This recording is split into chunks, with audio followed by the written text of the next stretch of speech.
There we go. Good evening, everybody. This is War Commander Unshackled.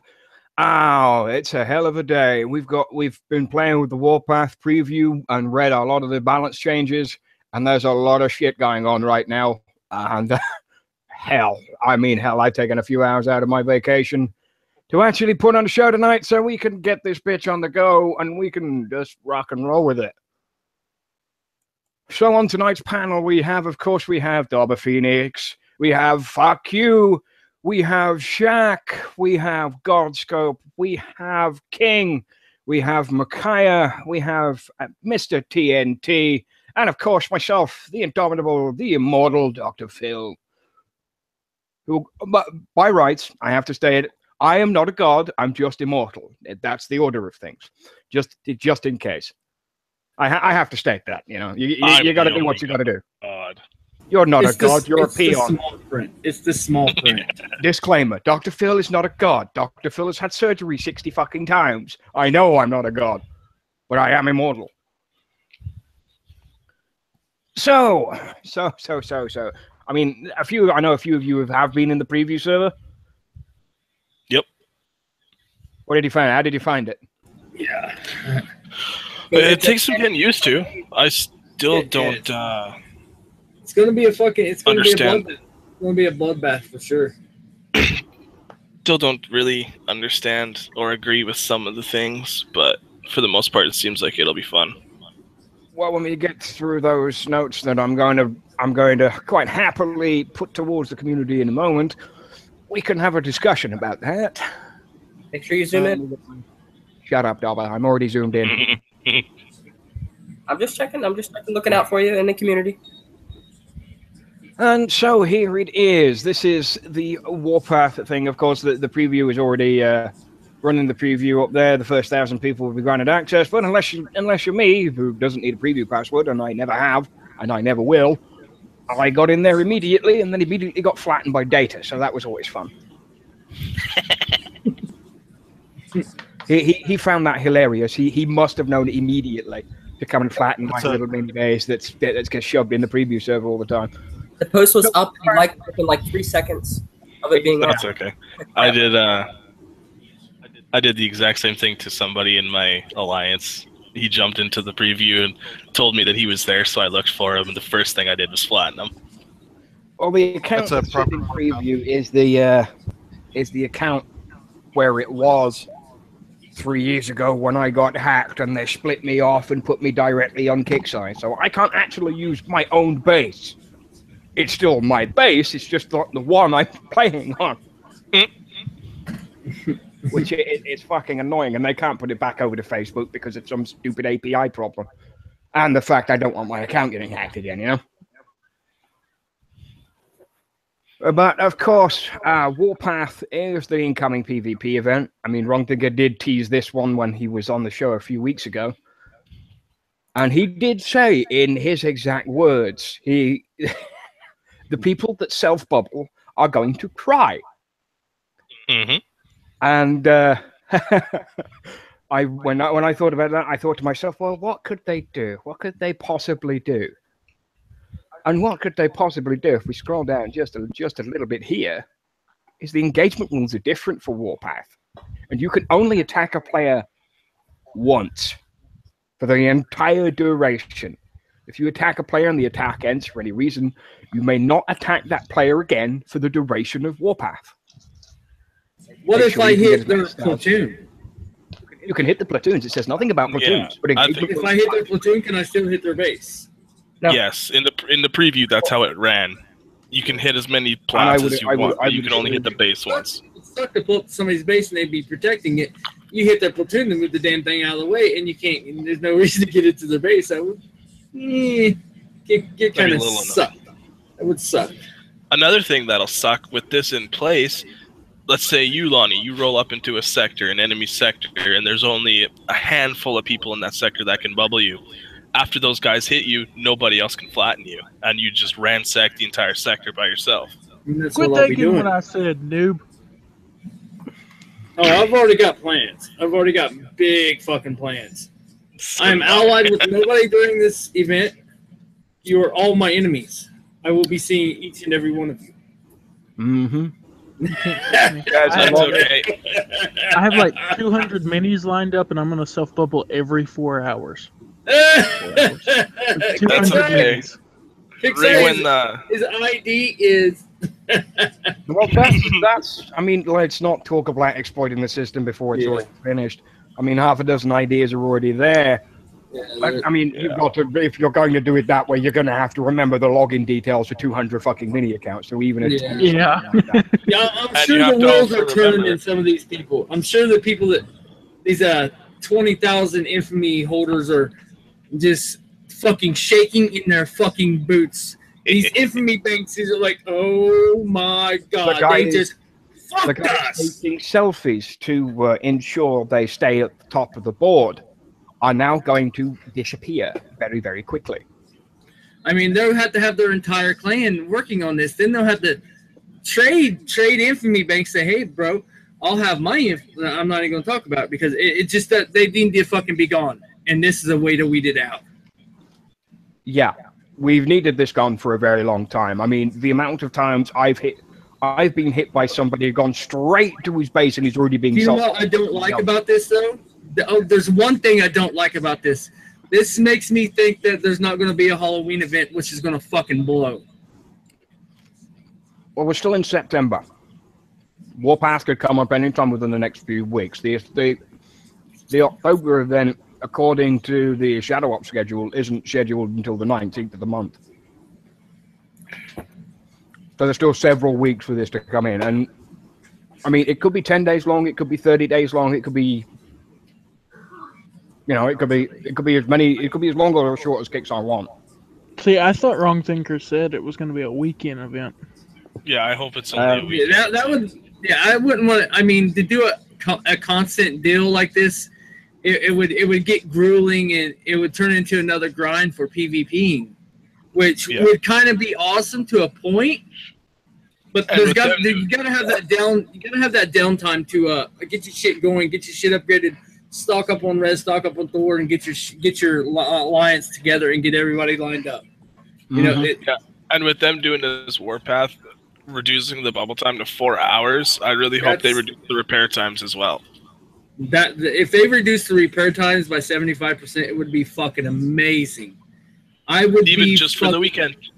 They need to do it all around. They can't just say, okay, we're going to reduce repair time 75%. So say it takes 10 hours to repair a tune, and so it would be 2.5 hours, but it would cost 50 gold to repair that tune, but it's still going to cost 50 gold. It's fully dead. I think no, because that's the problem I hated when they had the thing with the PvP tunes. No matter what, if it was in regular tune, it was 50 gold for a tune of phalanx, and in PvP tune, it was 50 gold for 12 phalanx. I fucking hated it. That's pointless. I coined my shit. Don't exploit it. Well, if it's 50 gold in the PvP platoon, 50 gold in the normal plat, it should be 25 gold in the PvP tune. It's not. Yeah. It's 50 gold. Yeah, that's been busted for a long, long time, and they still like that.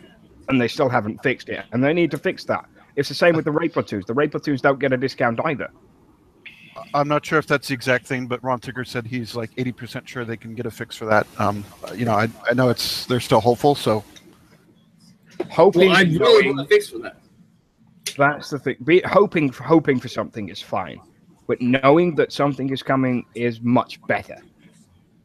I don't like to hope for anything, because when you hope for something, you can quite easily have all those hopes and dreams dashed by one thing or another thing or something else entirely. And it is entirely appropriate that may happen. You think you're going to get something, but you're not going to get anything in the long run. Plus he said he would be a complete idiot if he came out with Warpath without fixing that bug on your guys' show. So yeah, he did say that, and hopefully that fix comes in relatively soon.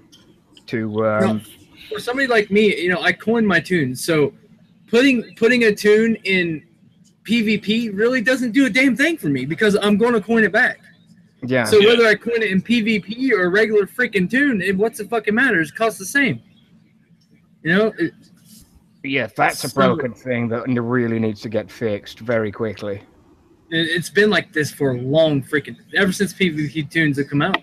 Yeah, it's annoying because you can't do what you want to do. You want to go out and smash a guy and use a PvP tune and use your ground instead of taking all that damage on your air.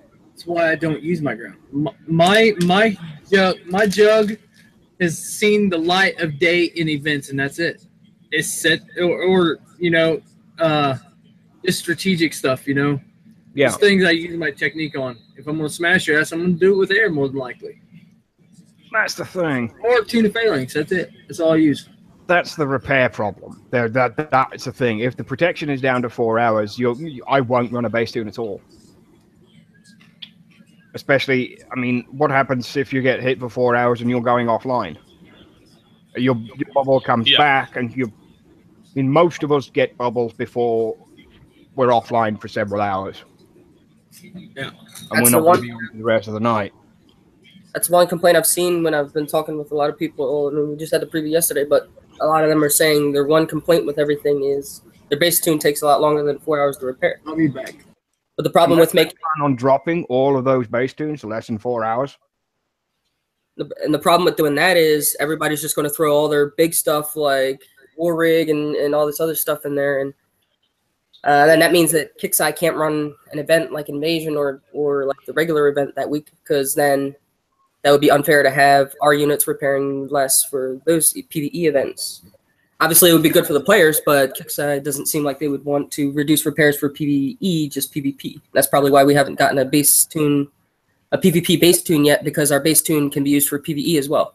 Yes. As base. And so they would have to throw this on a weekend that we didn't have Invasion or the regular event. Yeah, that's the next thing.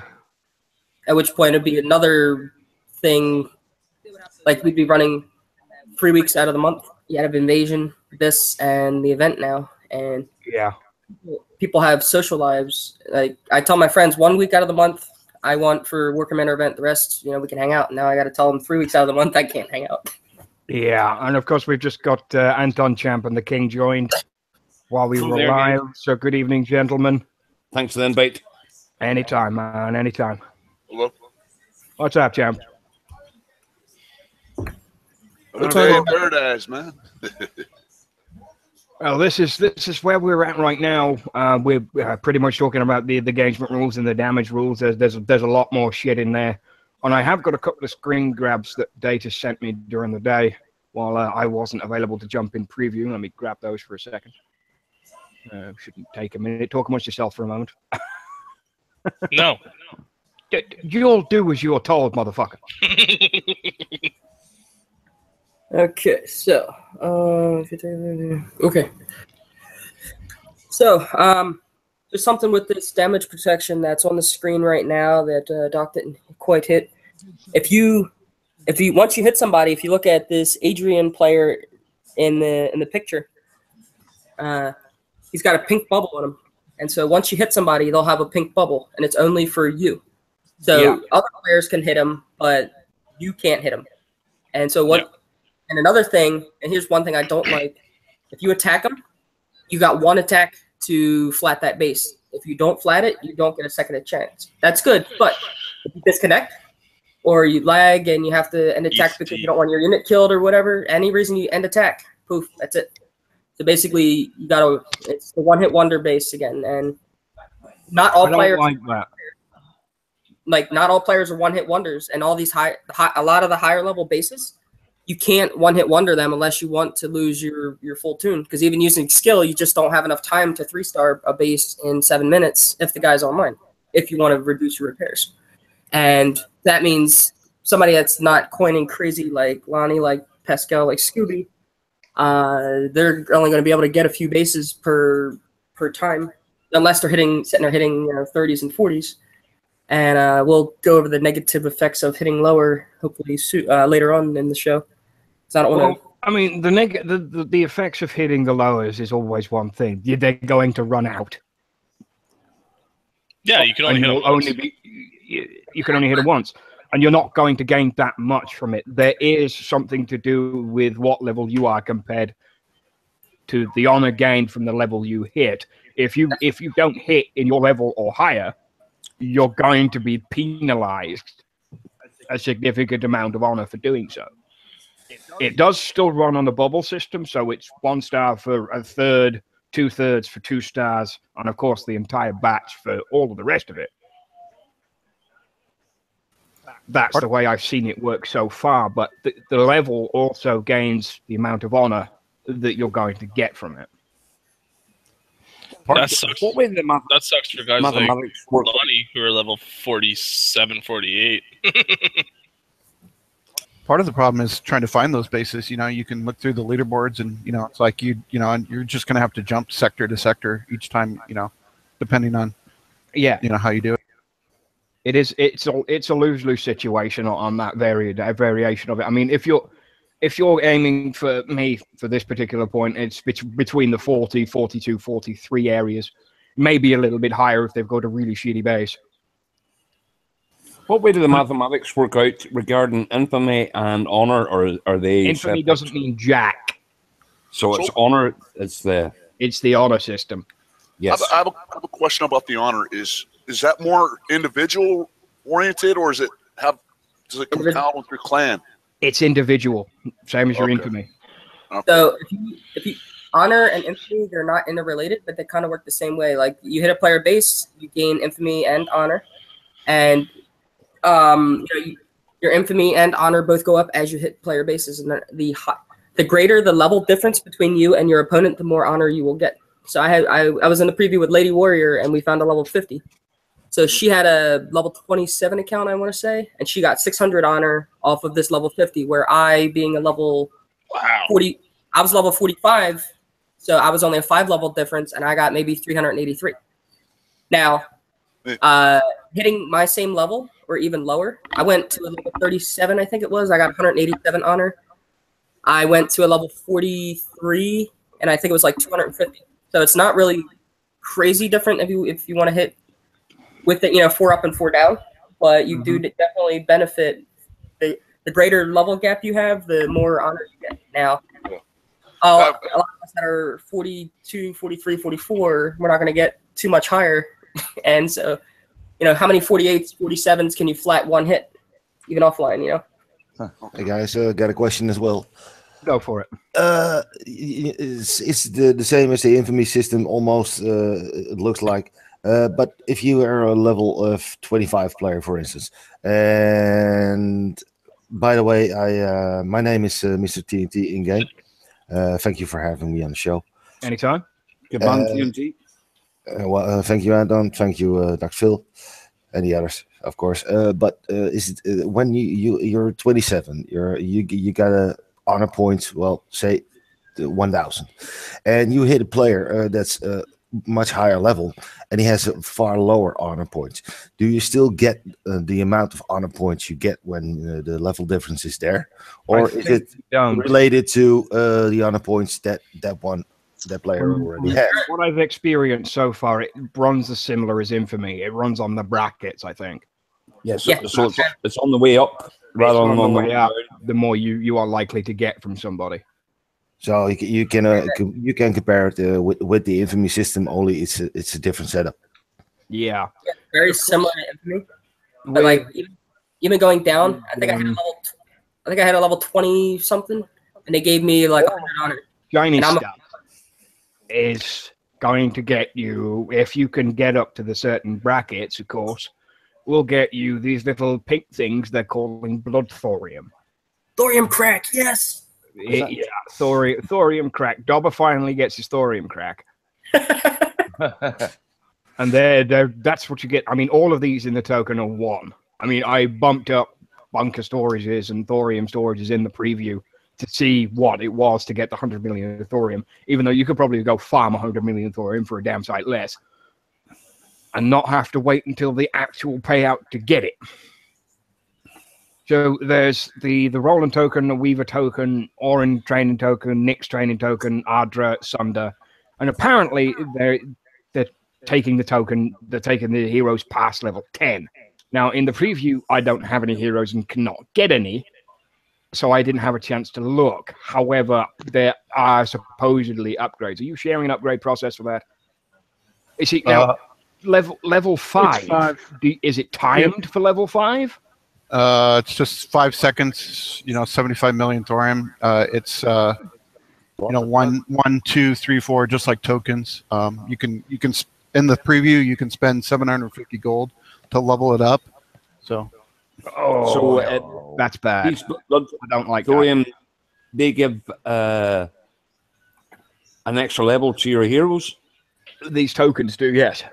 Yeah, so like level 1, or they're going to be level 10 now, or what way is it working? It's level 1 to level 5. So like for Weaver, you get the 1 token from the the event. You can level him up to level 2 or whatever, and then he and then you can. It takes 2, and then 3, and then 4 to get to level 5. 700. So what do you all think? That's a lot of coin. Do you all think this is good? Good? No, I don't. I really don't. I think they've made a complete fucking mistake in trying to reduce the divide between players. Yeah, but the only thing that at least their plans are out now, and we have the forum here now there just to give our feedback there, and hopefully that'll be listened to. I honestly think this token thing with the heroes is a cataclysmic mistake.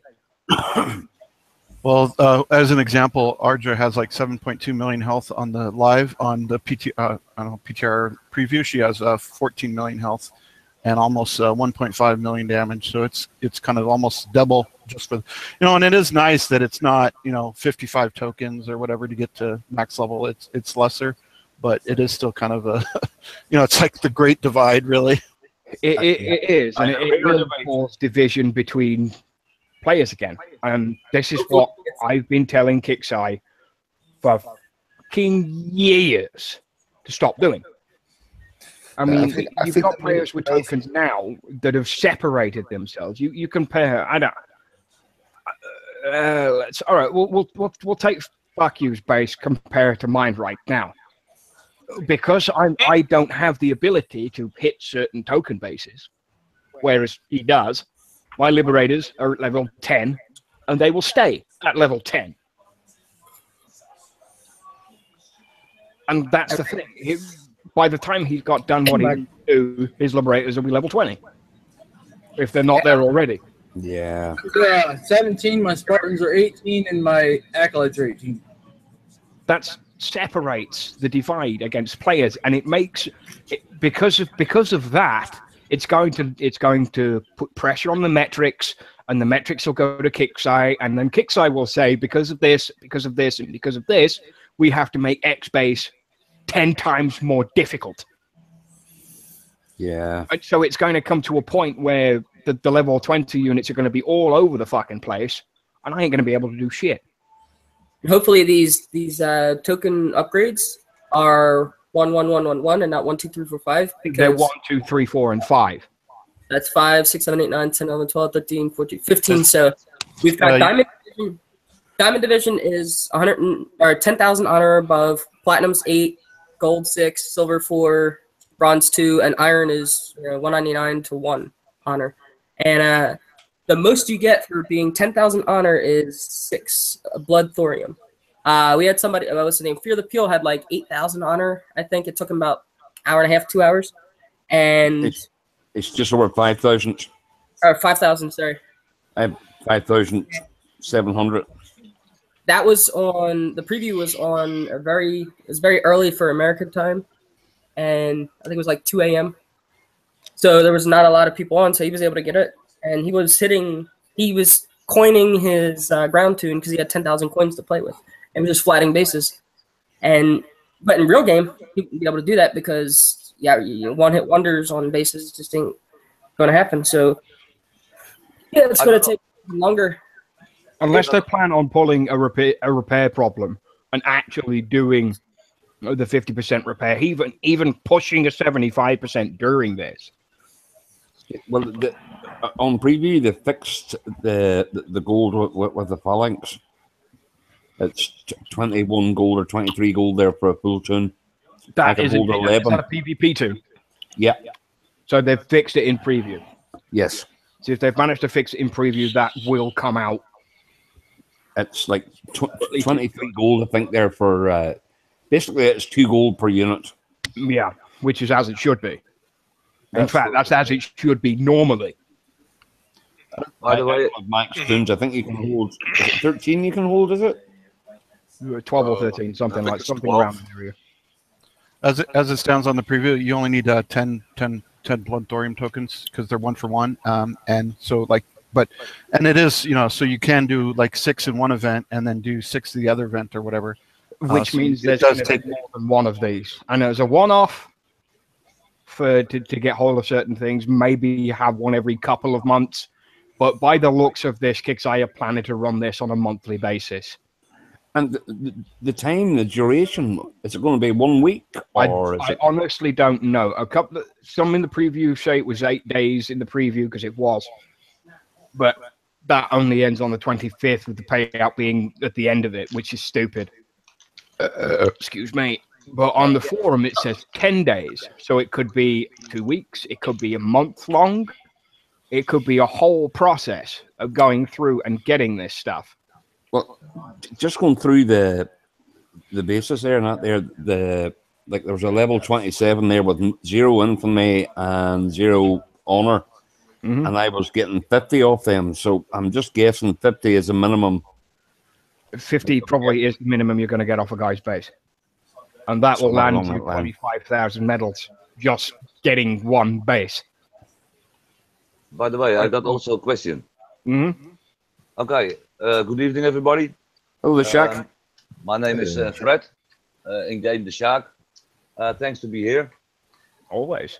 I was also looking at the screen, and I saw when you get the honors, and you want to level up Adra. How the fuck must I do it? I'm a level 41. And I can have so much thorium in it. You need 75 million thorium. Yeah, you do. Yeah, and I'm upgrading my ass off the whole fucking time because it was a long time ago that I played this, and I've been back since what is it? 9 months, I believe. Mm-hmm. And when I got the token for it, I can't have 75 million thor. So it means the lower levels who has Adra, like my friend TNT or there's John, they have Adra, but they can't level it up because they can stack 75 million. So the lower levels can do it. I think you're referring to the point if you get the blood tour, do you still keep it, or is it still there when even though you can't hold that much thorium to upgrade? According to the picture of the gear, the gear store itself, they do have a little section for blood thorium, so I assume you could stack it, and it won't go away after Warpath is gone. But do you think 75 million is too high, or what's the average? 75, depending on the level of your thorium storages, it could take a while to get done. The rebalance to the thorium storage has helped quite a bit. Yes, it did. Yep. It might that thorium cost might just be for Ardra specifically because that's how much she costs to build, which I do realize sucks because. How much do the other heroes take to build? 65, 60, 50. Yeah, Roland was 50, Nyx was 45 or 50, Ardra was 75. So you're probably looking at a base cost of 40, 50, 60. Roland? Roland, I think, was 55 or 65. Somewhere around there, yeah. Ardra was the most expensive. Yeah. I think they should uniform all, the sort of the heroes there, I mean,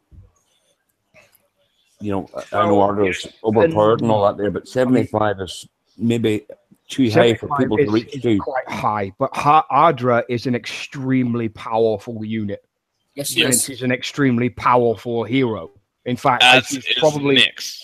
One of the most powerful units in the game compared to health and the damage she can put out and the beating she can take for an hour. Their equivalent there is a Nyx, and it's a lot cheaper though.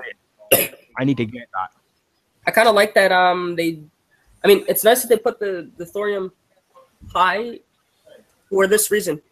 Every level 30 in this game that I've ever faced in the past month or two's got a Herald, and I've seen some with Elite Herald. This is an upper level toy that, the higher levels should have. I've seen 30s with jugs and all that. But I've never seen a 30 with an Ardra, and so maybe this is Kixeye's way of limiting those that can have it to like the upper players, like upper medium and upper low. Because if you give every single player every single toy, then the level don't matter. Hey, the level does matter. Level then they bridge the gap. Yeah, well, Dr. Phil also told early on in the show. You've got to think about it. The levels of their units compared to the levels of yours, for instance. You take Dobber's Jug, which is probably what, level 32?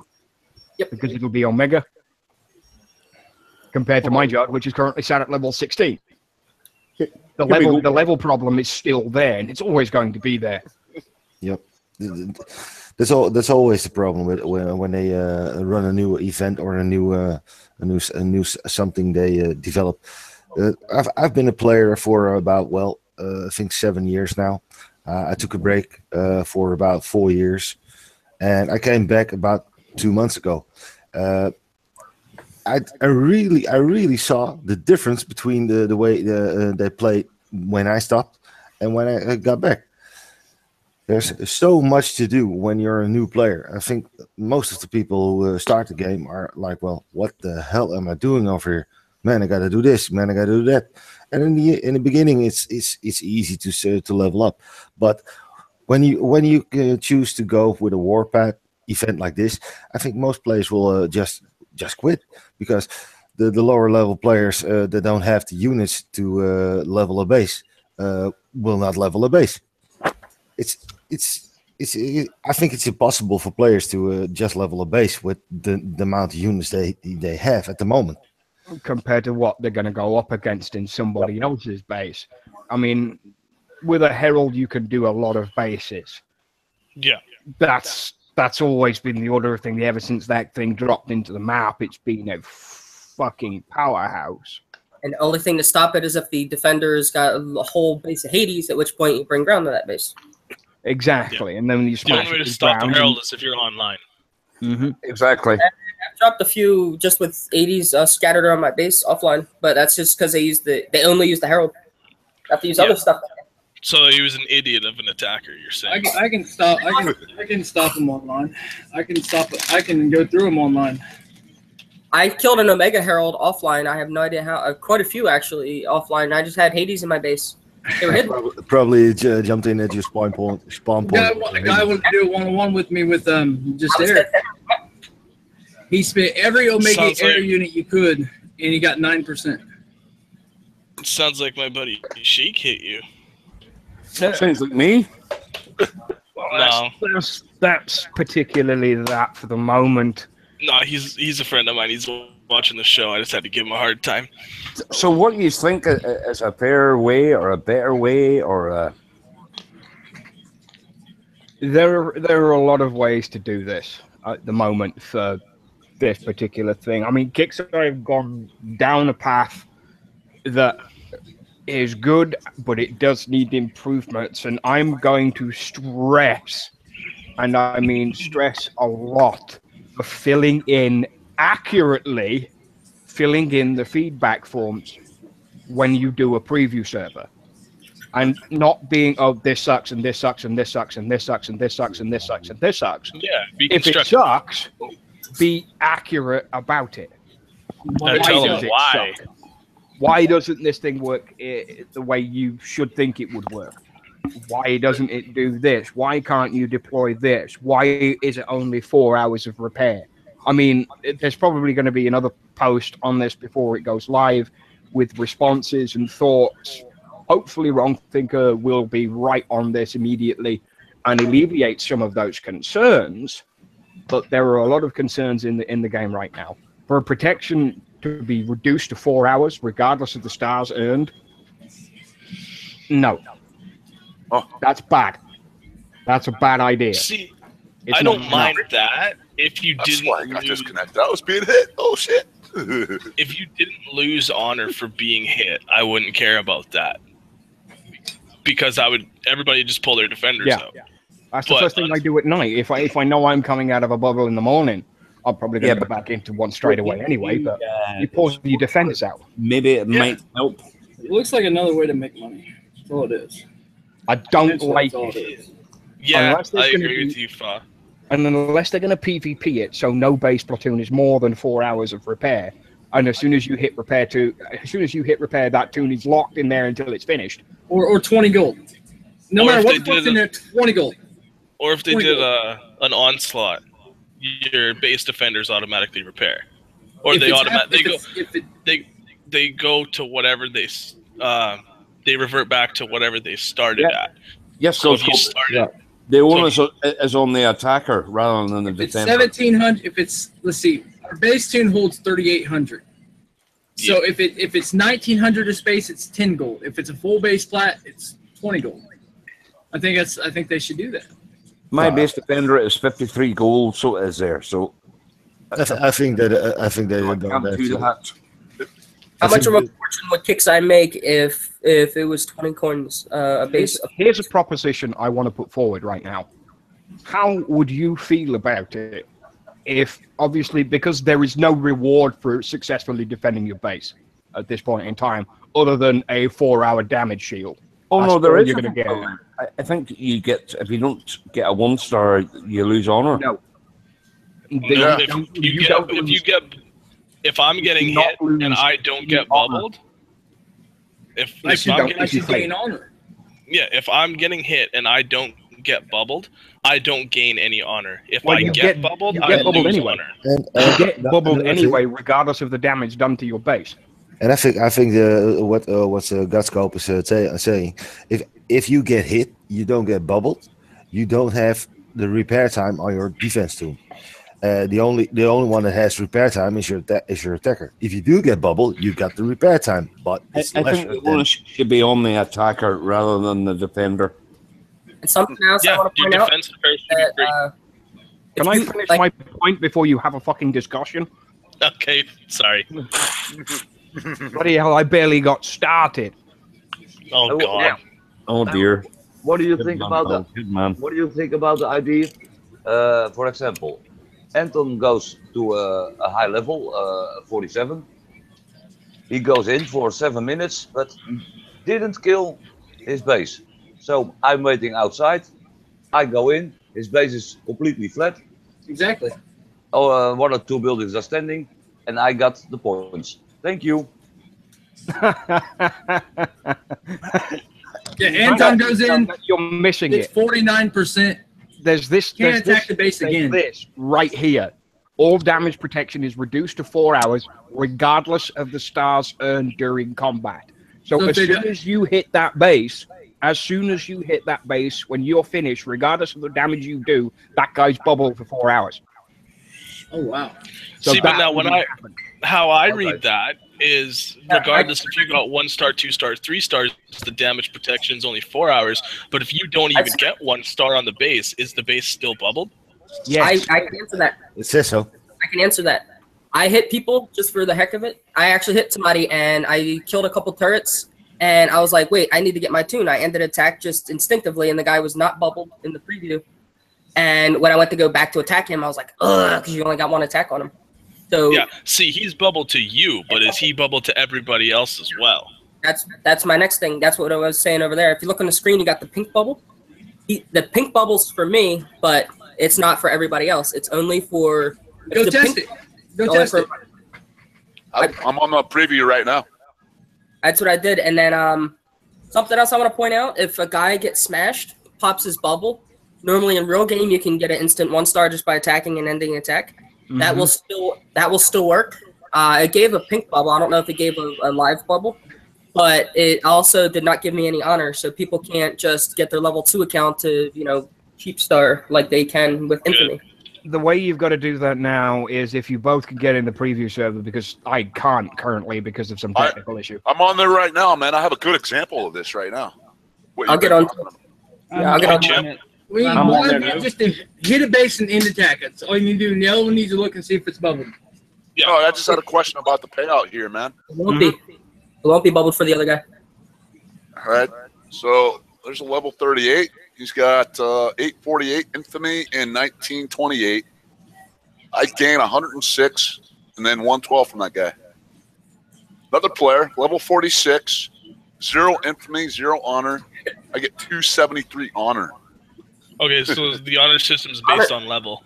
Honor system is based on level difference between you and the attacker. You and the defender. So here's my other question. When we relocate to another sector, how's that sector going to be ranked? You know, when you relocate, it's high rank, low rank, medium rank, whatever. It's going to be ranked by infamy. It's going to drop you in as it does now. Is it ranked by infamy or honor, though? Infamy. Okay. All right, yeah. You know how you can rank you can rank your list by infamy, thorium, friends. Yeah, they'll probably add a tab for honor now. It would be the logical thing to do. Wait, did you just say But that wouldn't matter because you have a level 20 that's got 10,000 honor, and I'm a level 45. If I go hit him because he's so low, I'm not going to take a bunch off him. Nope. Because it's based on level, not honor or infamy. The You're honor is based on level. You're definitely going to see a bunch of level 20 accounts. It's based on both of them. It's based on the honor and the infamy. If you've got a guy with 10,000 honor, you're going to take a crap load of honor from him. If there's a level 45 that's got the same amount of honor, you'd get more from the 45 than you would from the 30. Yeah, well, you're right, Phil. There, I'm just looking at. I don't think we should lose honor or gain here or lose honor. Infamy. Yeah, you shouldn't.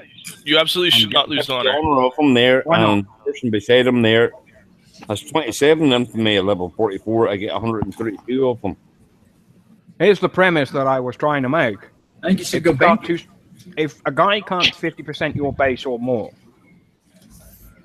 50%. What's a 50%? A 1-star nowadays? Yeah. 50%. So if a guy can't drop 2 stars on your base and he only gets 1, or he doesn't do it at all, that guy should lose honor. Yeah. Yes, and also I would like that there. It should drop him to 0. No, yes. That's a bit much. But could you cut their?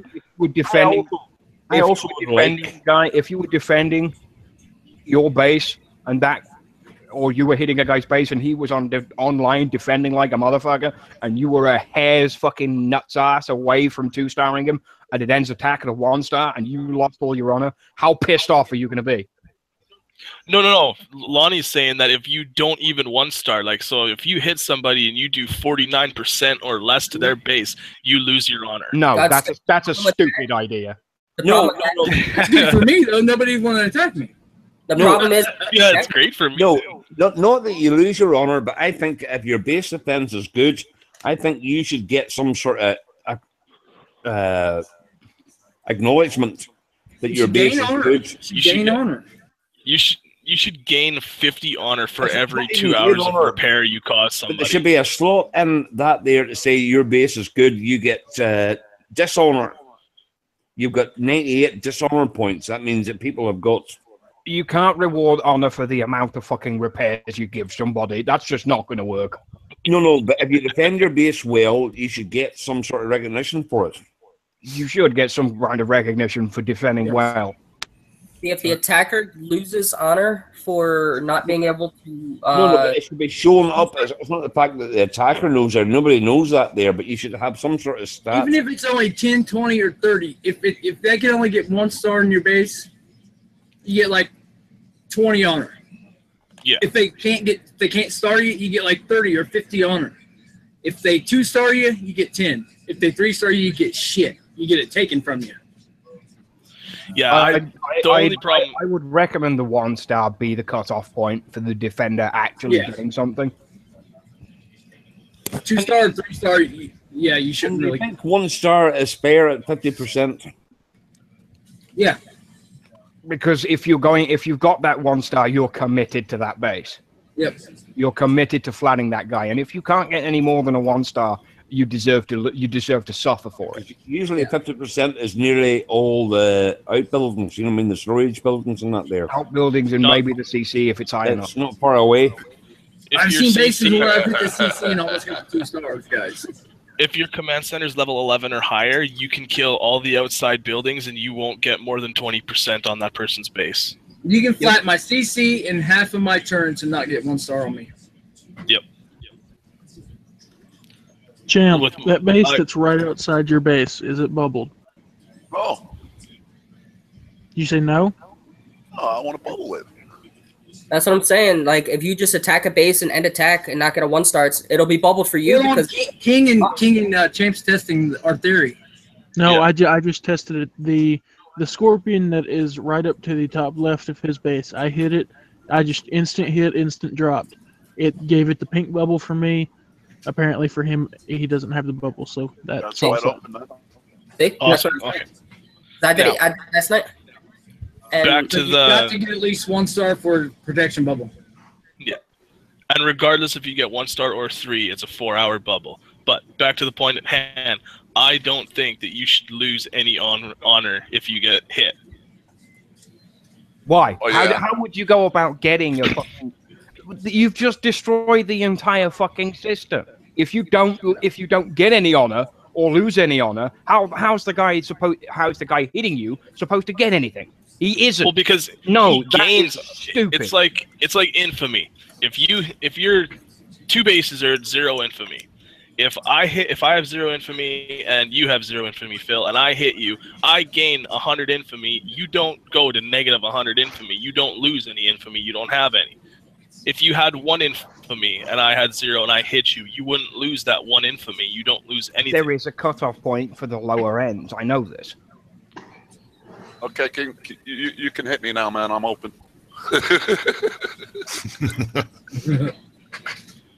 Yeah, Hunter. If you DC when you get a person, you're out of luck.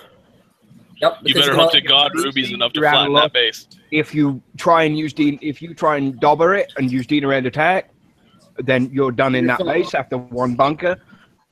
If you try to dobber it and use like slow and steady wins the race, it's not going to work.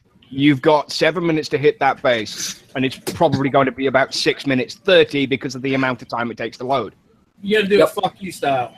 You got to smash the fuck out of it as fast as you possibly can, and phantom everything like Lonnie does, and then coin it. And that's the only way you're going to get up to that 10k mark, and get into the diamond sector and get all of that, the blood crack or whatever the fuck it's called. I want some. If it's a weekend event, I don't see getting 10,000 being that difficult. I don't think it's going to be over a weekend. I think it's going to be a full-blown week, maybe 2. Yeah. Might be a PvP season for that. Oh, if it's going to be going up and down. Wow, whole season? Ooh, that would get grueling. A whole season, that would suck. Like a month in, you'd have nobody in the game to hit. Yeah. I don't think it will be for that long. The best estimated time I can think about it'd run for a week at most. Even then, towards the end of that week, a lot of players would be running out of people to hit. You're going to start struggling for players. Yeah. No, start hitting friendlies. It should be weekly, I think, man. You got 200 sectors full of players, so there's plenty of targets. The only real downside to seeing this as it is right now, it's going to start being every month, every couple of weeks, and you do it often enough, you're going to get tired of being forced into PvP. I don't like being forced into doing fucking anything, to be perfectly honest. They used to do it in Vega with Civil War. You'd have 24 hours to go fleet v fleet and base hitting. Gain as much fucking stuff as you could, and then at the end of it, you'd be given a fucking prize. And it's like, the first couple of them were great, because they were once a month, and then they started doing it every 2 weeks. You couldn't keep up with it. You would go and go and go and go and go, and you'd never fucking end. And that's what I don't like, and this is what this is going to become. PvP events for Kixeye have always gone badly. They did it in Battle Pirates with the Forsaken Arena, which was all fleet v fleet, always fleet v fleet. And after the first week or so, that was it. Everyone was bored with it. If this is a one-off thing, then great. it'll be great, and people will like it. Every 2 or 3 months would be awesome. Yeah. Every couple of months would be great. But if I think the first one is going to be a trial, it will be trial and error, and depending on the amount, it'll all be to do with the metrics at the end of it. This preview server has been a lot of fun. That's all I have to say. If they make a lot of money, it's going to happen every 2 weeks. And that's what I want. So just nobody coin. I want to avoid it like a motherfucker. Get to the 10,000 honor and then stop coining. For the simple fact of it's going to end horribly when it happens. And if it keeps happening, then it's going to be boring. And I will flatly refuse to participate in them. I think things like this is going to start breaking up big alliances. Because the self-bubbling will disappear because you won't be allowed to do it. Yeah, but is what I like. What I said earlier on in the show is I think new players who start playing the game start rage quitting right away, because if it's about coins and players used to play a game to start and learn from it and maybe invest in a game, but if as far as I can see in this case it's going to be a lot of gold that's going to be earned by. When I first started playing the game, 100 gold would last me a week. Yeah, I can't get 100 gold to last me an hour. No. Yeah, now 100 gold repairs one tune. Exactly. And it takes me 375 gold to repair all my area. It's ridiculous. The most I spent when I played in the former days, and I'm sorry I'm going back to the old days, but the most I spent in that days was, well, about 11 euros. That's it. That was the amount. It's about 200 gold. And that was a nice price. And you could do for weeks with it. You could do 2 events with 200 gold. Nowadays, not possible. 200 gold will barely get you through one. Yes, and if you want to play this event that's upcoming, the Warpath, I'm sorry, but I think if you want to spend 200 gold, you gotta stop playing the game, because you're never going to get for about an hour. An hour, I think about 5 minutes. If I hit a strong base, lose all my air, 375, and I do that 5 or 6 times a day. Yeah, you're spending several thousand gold at this point. That's not the way it should be done. I mean, we're doing it on Unshackled to reduce people's repairs, show them how to do shit, tell them how to do shit. Get videos and bases to try and stop people getting massive amounts of repair for bases. This is the kind of thing. I mean, teaching people to do stuff minimally is the way it should be done. Saying they reduce repairs in the 70 Shadow Ops base, that's a joke. You can't teach people how to PvP. You can show them tactics and show them tricks, but you can't teach people to PvP. There are a large section of War Commander already that are solely there for farming. They have no infamy, but they'll go out and hit events like a motherfucker. Yes, it's also there, and that's the bread and butter of Kixeye. So is there? They want to maybe throw 100 gold onto something there and play their event. But if they lose one tune and it costs them 100 gold, gone with the wind. I won't coin it. Gone for the wind. To just get one attack on a base is cool, but it forces everyone to now be a fast fighter, and not everyone's going to be a fast fighter. That means all the people at the top of the back in the day, what did a tune of I think a tune of E-Banks even a year ago or a year and a half ago cost 20 gold? Tops? 20 gold. It was the most. I think it was like 22 gold. Yeah, I mean it was cheap. You could play the game. Now you got a tune of phalanxes that are 50 fucking gold each tune, and I mean there are several people I know already that have 5 or 6 tunes of them. Yeah. Right now I have was PvP right before the event, and probably was sat on repairs for about a week. Oh, at least. I want my platoon to die here. And it baffles me that Kixeye expect this. If you're going to run Warpath, you have to reduce the amount of repair. I may not participate. I think it's fair enough.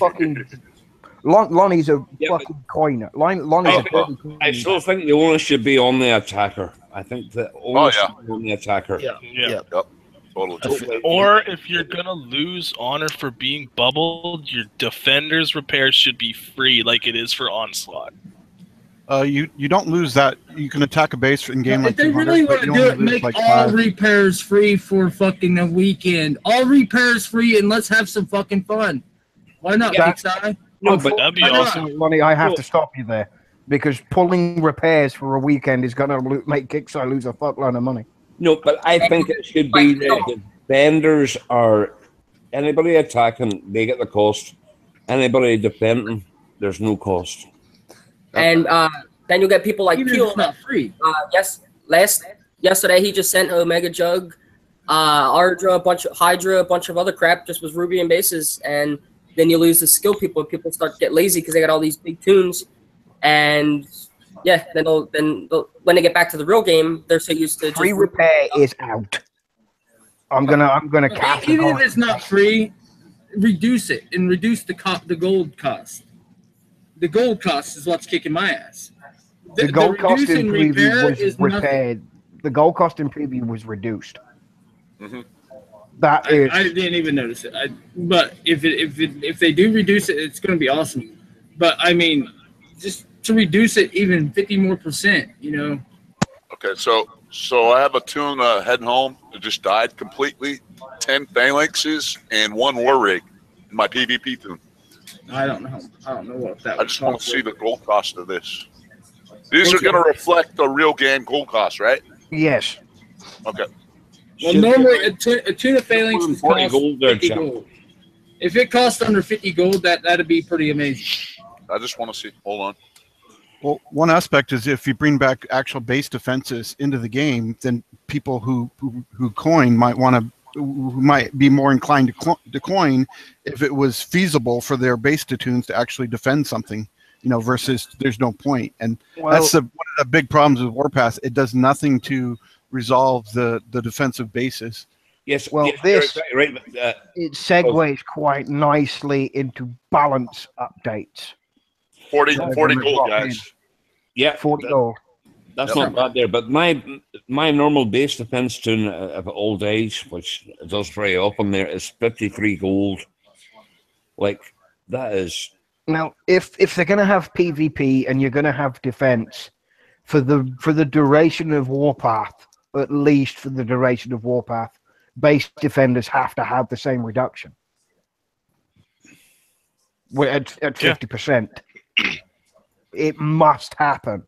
And for that to happen at the 50% reduction, if Kixeye want to do it, they can lock that platoon until it's repaired, like they do with the others already. Yeah, that's for a 4 hour damage, a 4 hour bubble. If you've got 6 or 7 hours of repair, which a lot of people's base tunes do, isn't enough. Okay.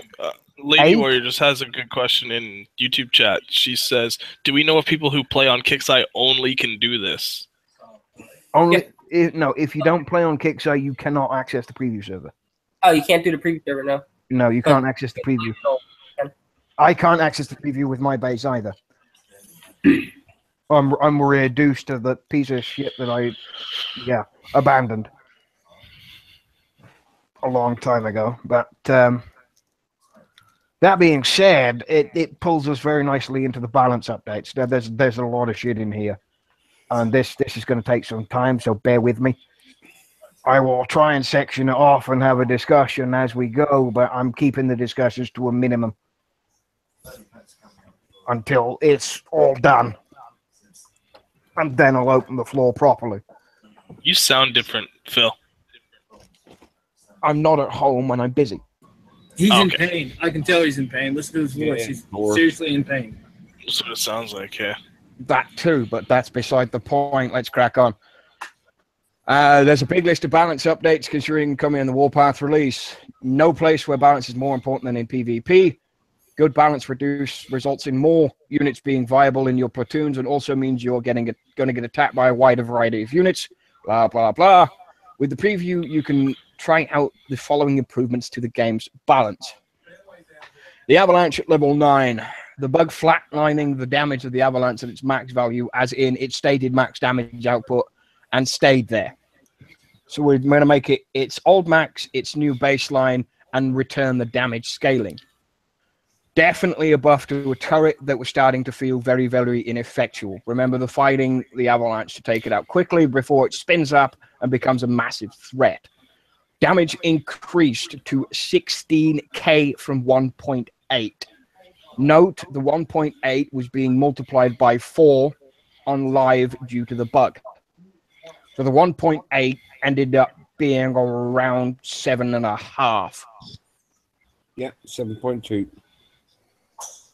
So that's that. So now that has almost double the damage. In fact, it's more than double the damage. Shots per second decreased to 10 per second from 20 per second. Damage scales 10% per second and continues to fire to a maximum bonus of 200% at 20 seconds.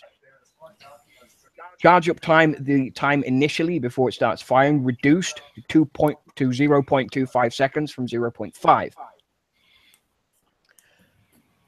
That's just for the Avalanche.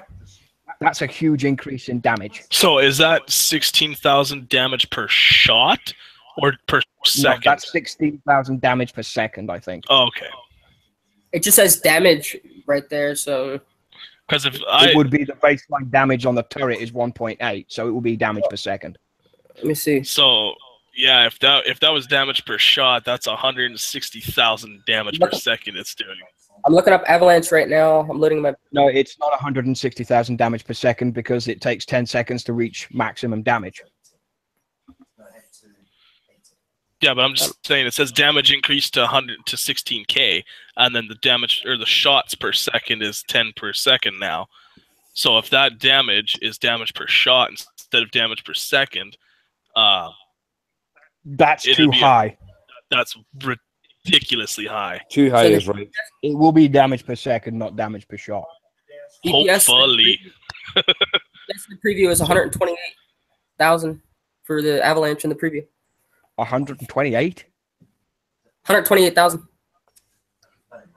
Yeah, but it's not doing that though. Damage per second, per I guess, is 128,000. It is so damage that's per shot. 16,000 damage per shot. Holy Christ! I can't see damage. Wow! I can't see damage per shot because of turrets don't. I need to add that space into their damage per shot to alleviate these kind of concerns from this happening again. I mean, I may go into the forum myself at some point later today, possibly tomorrow when I get back, and pull all of these numbers in and pretty much fucking demand that somebody answer. I mean, I know Wrong Thinker will be straight on the ball if I did something like that, and I may do it later tonight if I can be bothered or not. That's entirely it. But yeah, and Hunter just said in YouTube chat, now add support turrets to that. Well, the support turrets were scheduled for September. And unless they plan on dropping them next week, but there's been no talk about them, no preview for it either, it's going to be one of those things that we may see it this month or they may delay it. And if they delay it, that's fine. Yeah. To have something out, then yeah. I would rather them delay it and get it right than to release it and have it be broken. Yes, I would very, very much agree. So we move on to units. This is faction unit rebalance. And of course, we've got survivors here, right here, which is the hammer. The first one on the list is the hammer, at least, because I've read through this and I know the rest of the units that are in this post. The hammer is the unique tank and an interesting tank, but a few things were getting in the way of it feeling like a good addition to the survivor's arsenal, considering the fact that it sucks. Reload time is reduced to 4 seconds from 5 seconds. Roland, level 1 reload time reduced to 5 seconds from 6.25. Health increased to 3.1 million from 2 million. Roland's level 1 health increased to 4.5 from 3 million.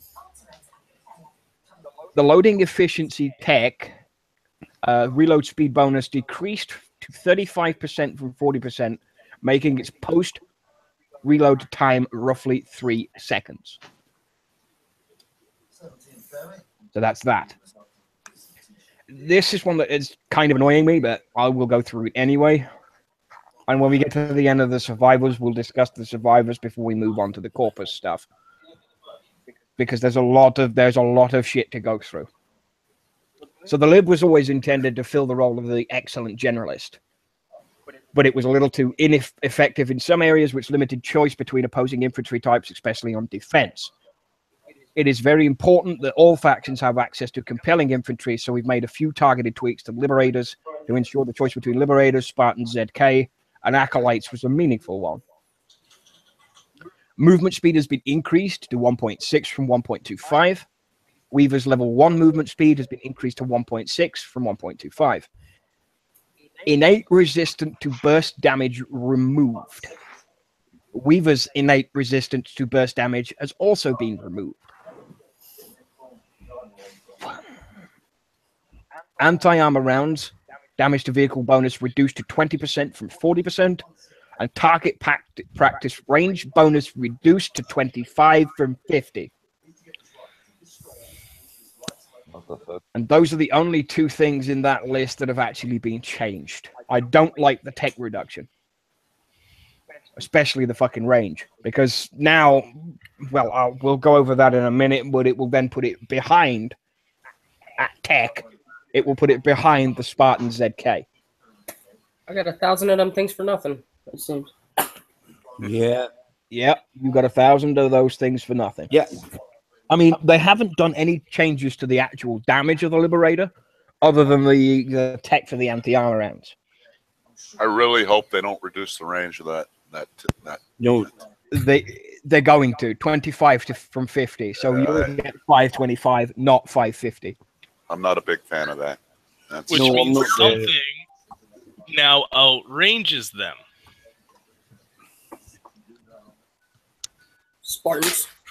Yep. Oh. I just hit a base, and they put chaplains in their bunkers, and it did actually work pretty good against ground, but it didn't do crap against air. So. Well, they don't target air, so it's their own goddamn fault. Not yet. Aside from now chaplains, there's 525 versus 550 range. Is there anything like that 25 range? Yeah, will make a difference if you're fighting toons and stuff. But as far as like turrets, everything outranges the libs, anyways. And a lot of it are libs as meat shields, anyways. I don't think they should change the range in the Liberators because everybody earned that. And once you've earned the right to do that, there. It's only the tech that changes the range. I agree. Yeah. I don't think it should be changed, but they're doing it, so there's really not a whole hell of a lot we can do. I don't think so. That's only a preview. We can tell them that we don't think it's a good idea. Yeah, I think that's my opinion. I don't think it's a good idea at all. And all that there, and had the repair. I mean, it's like winning a gold medal at the Olympic Games, and then somebody saying, "By the way, now we're just making it silver just because we can." Yeah. You know, you shouldn't do that there. You know, them bases have been out for ages. People took massive repair even before the Herald was out. I just say don't fix something that's not broke, man. Liberators are fucking awesome units as they are right now. Don't. You know, in fact, maybe what they should do, that they should make all the Spartans, the Acolytes, and we'll Liberators all the same range. I don't think the Acolytes should remain the same range because of the amount of damage it can deal. Yeah. But it should at least be preferable. I mean, if you're going to make Spartans, which we'll get onto in a minute, and you'll know why, they'll pull the Spartans up to 550. And that will put them ahead in range of a lib. I don't like that. That's a bad idea. But another thing you also got to take into consideration, Spartans are not sustained fire. They shoot those. They throw those little grenades. Well, that shit's about to take a major change as we move into the corpus section. Yay! And of course, we'll start with the Apollo because it's that's there. The Apollo had one major problem. It wasn't durable enough to be a frontline air unit, making targeted change to alleviate that weakness. Health increased from 1 million to 2.5 million. Orange level 1 health increased from 1.5 million to 3.5 million. That's just Apollos. Phalanx. Here's the fucking shit. Here's the fucking crazy one. Phalanx is an odd duck. The unit was intended to spawn units as a distraction, allowing it or the other units it was supporting to deal out damage while the Spartans it deployed soak damage. However, too much of the power of the Phalanx was in the Spartans it spawned, not enough in the unit itself. Shifting some of the power back to the core unit itself and out of the Spartans, allowing the Phalanx itself to be on the offensive thread while Spartans became the smokescreen. So what they've done is Phalanx damage has been increased to 25k from 7.4. Spartan health is reduced to 7.5k from 20k. And Spartan health reduced to 400k from 550. That's simply for the Spartan Phalanx damage alone. reduced. The damage has been reduced to 7.5 from 20. Yeah. You But said that's oh fuck. Yeah, my bad. The 7.5 is damage. The other one is health, which is 400. And that's only for the Phalanx and the Spartans that it deploys. Yes. Yeah. As for the Spartans themselves, singularly, this is where it gets a little crazy. Yeah, it does. Shut up. The Spartan ZK was notably the weakest of the baseline infantry, others being liberators and acolytes. Their role was always intended to be an infantry unit that was strong against infantry, against air, and as a light siege unit, but weaker against... Who the fuck's PMing me? Fuck off, you prick. Holy shit. It's not a very nice thing to say. Jack, I'm going to kill you. You're a dead man. Good kids, Jack. You are a dead... I'm going to kill you for this. Can you screen share that, please? No. Did Fans he of send Pokemon? you Pokemon porn again? Jack! The fans would love to see this. He says it Oh, no, wasn't it's the wrong me. Jack. It's the wrong fucking... I'm yelling at somebody else. Oh, you're... King, quit it, you motherfucker. I got a mate named Jack, and he's the one doing it. Fucking ass. Oh, Jack Sparrow's in Wrong Jack. YouTube chat saying it wasn't me. It wasn't him, and you have my apologies for that. See, I can apologize. I can apologize when I've made a mistake. Sorry, that goes out. Yes, I would not That's the- recommend doing That's that. the first time I hear that. Stop PMing me, you motherfucker. I swear to God, if it takes me fucking everything, I'm going to flat your ass.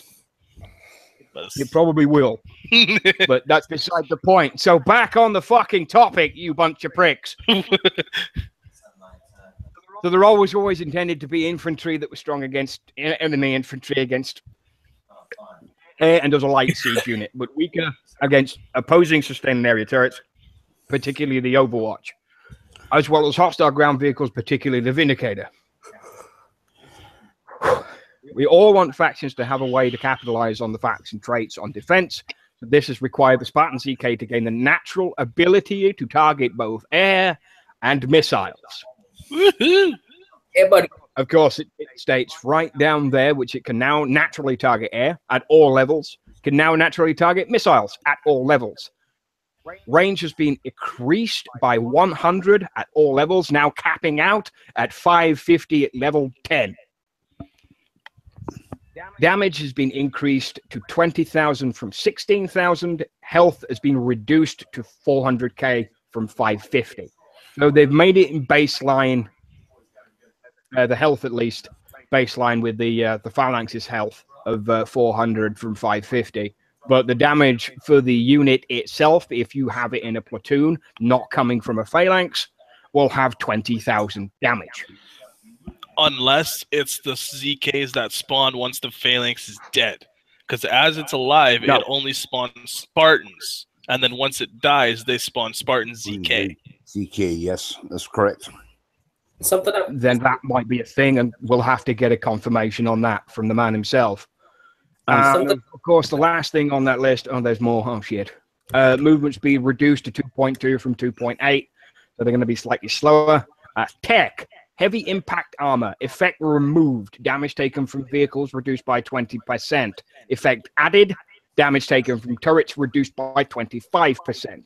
Anti-personnel rounds. Bonus damage against infantry increased to 50% from 30%. Oh my god. Flak rounds. Effect removed. Equipped unit can target any air. Effect added. Increases damage against airborne units by 25%. And that is the wrap up for the Corpus units.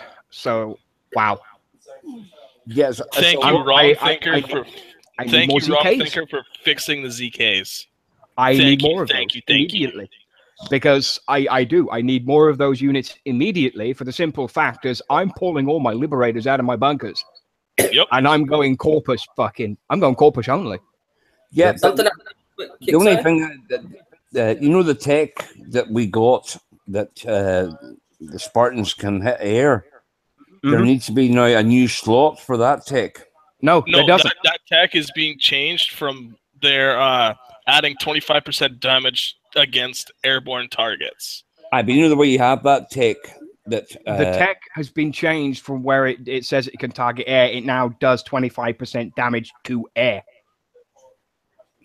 So it does it increases the damage against airborne units by 25%. So that will be built in. That's built into the flak rounds now. So people who have gained that tech before, what will it show? Will still use it. Yeah, it'll still say flak rounds, but in the workshop where it says equipped unit can now target air, it will say increased damage against airborne targets by 25%. Yeah, so it's changed that. Peel Liberators didn't get a nerf. For crying out loud, man. I have to explain this to you a whole bunch of times. The base damage of the Liberator has not changed.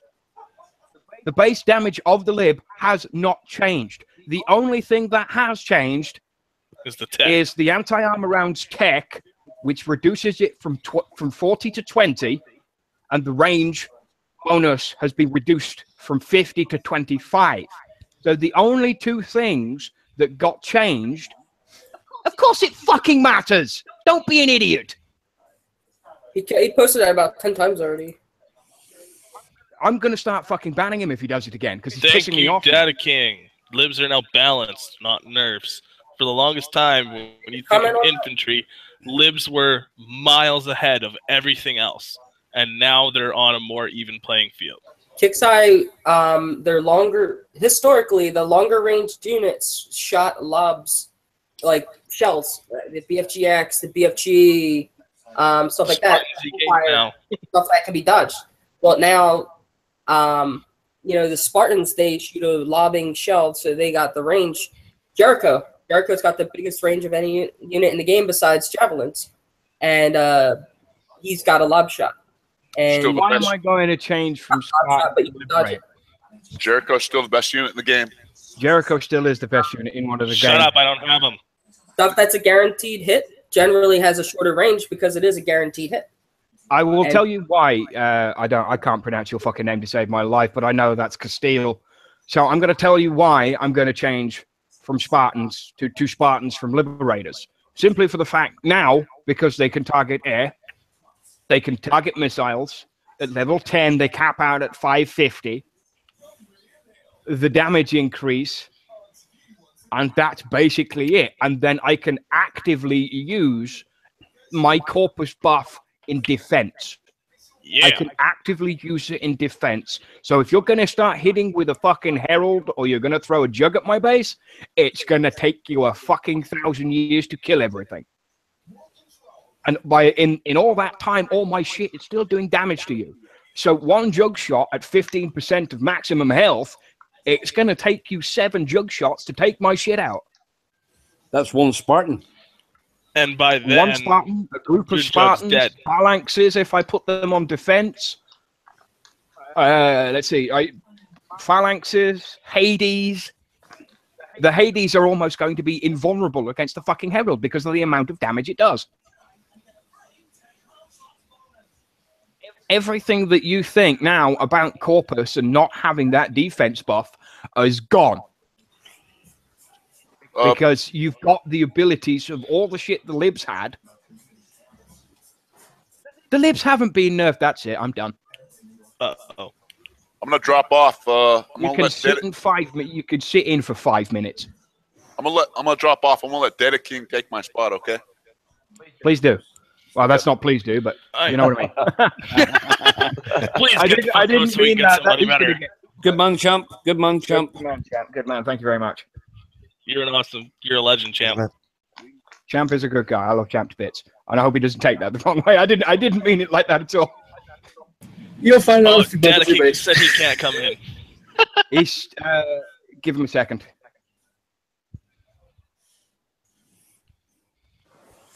That's awesome. Yeah, Champ's probably going to go flap my base now. I'm already bubbled. Data's on mobile, so he can't come in right now. But yeah, I mean that's brilliant. It really is. And to be honest, it's about fucking time. I mean, we've been asking for different. This is why most of us have picked a side, either Corpus, Sentinel. I mean, I don't know any. There are a few people on the map that have picked Survivor. I have no idea why, but whatever they want to do is whatever they want to do. Since you muted me, I thought I'd come in and say fuck off. What Wrong Thinker did say in the last show that maybe if the Spartans got a buff, like he's kept his word on that there. He did. You know, the last show he was on, he just got taken massively. The only thing I do disagree with on that one is taking it to 550. They should cap it out at 500. I think everyone should be 500 to make it fair for everybody. The Acolytes, I don't think so because of the amount of damage they put out. And there goes Feel the Peel again.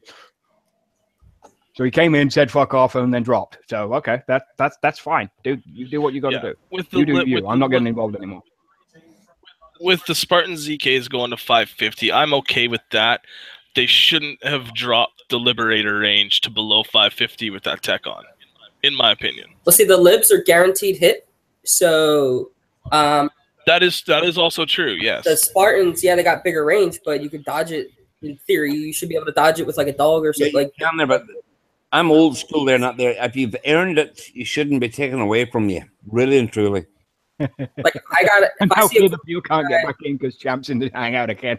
Oh, shitty. Your Corpus base, the Corpus buff. I know all his bunkers got Spartans. At which point I know I could just bait them, run around with a dog or something like that, bait the bunkers, and I know I ain't got to worry about them because of they got Spartans. Well, before it was okay. This dude's got the Corpus buff. He's got Spartans in his towers. I'm gonna use my Titan and everything like that because his Spartans aren't going to do a damn thing to my air. Now with the damage increase, they're going to hurt your air. And can I do some math real quick? Just for no. Like 10 seconds. 825 was the range of Please do.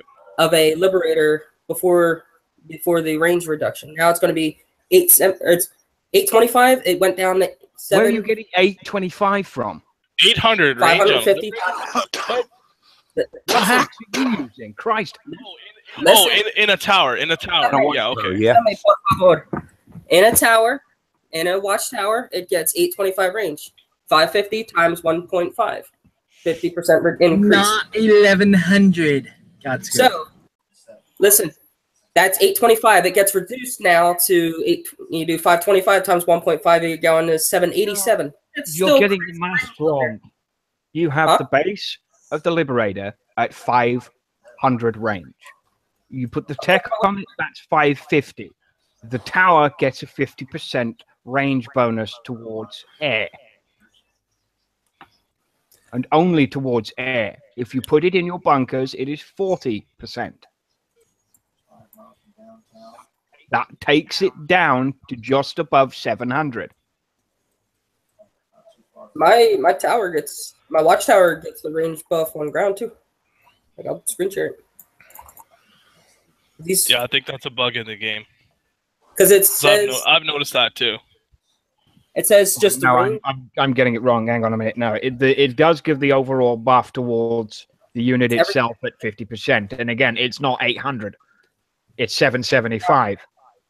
Is it 50% on the base 500 or is it 50% on? It's 50% on the entire range itself. So you only get 275 on top of the 550. That does make it 825. Yeah. Sorry, I was. Derp. This is the problem when you're trying to run kick-sign math.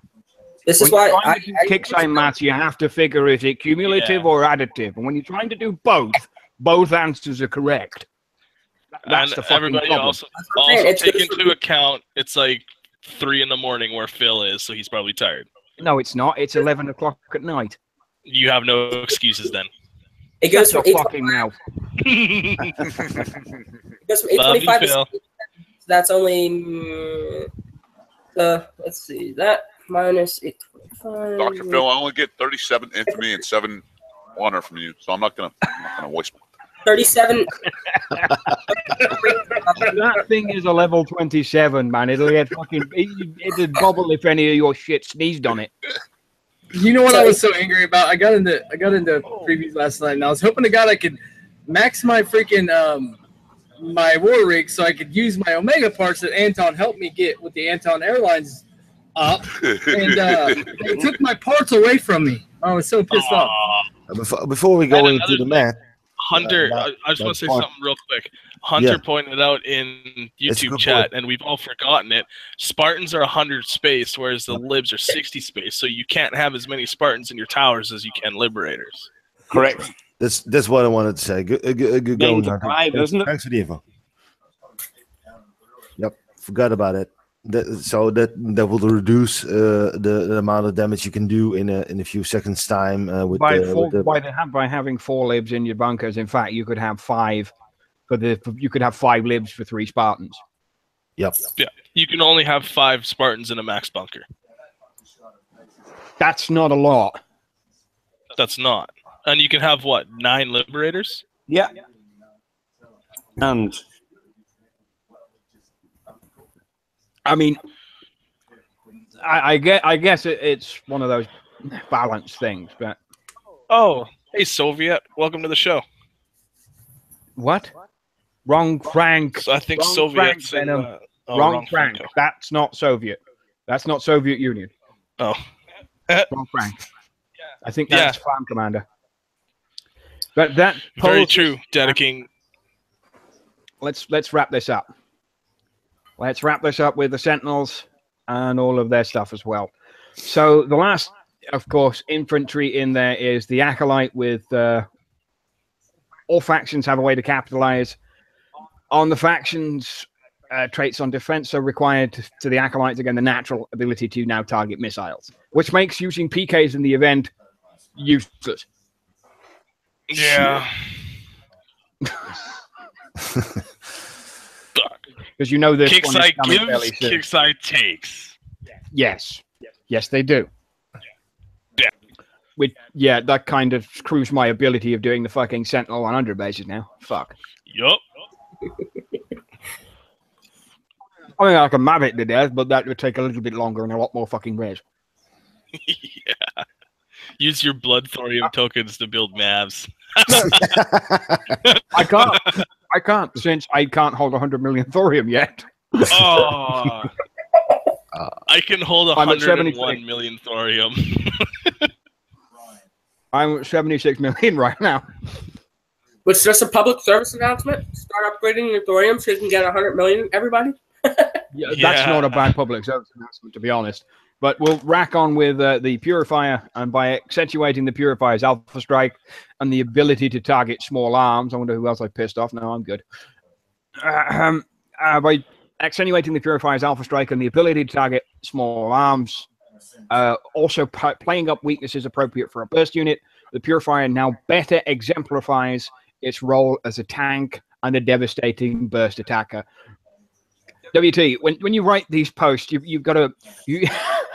I love the posts. I understand them a lot more than anybody else, but too many big words confuse brain of Neanderthal.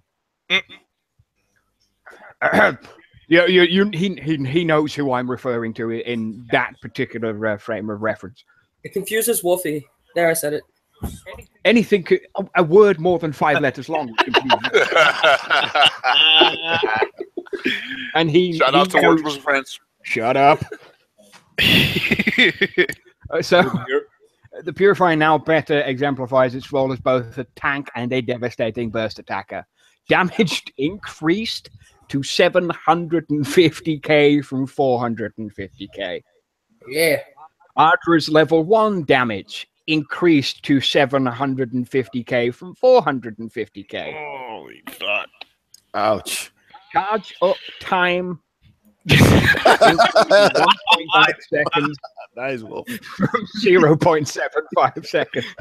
So there's a 0.5 second differential in the charge up time increase, which isn't actually a lot, but you'd notice it.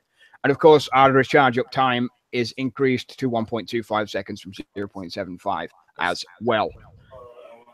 Okay. Tech. Poor Wolfie. Armor. Effect removed. Damage taken from vehicles reduced by 40%. Effect added. Damage taken from infantry and bunkers reduced by 50%.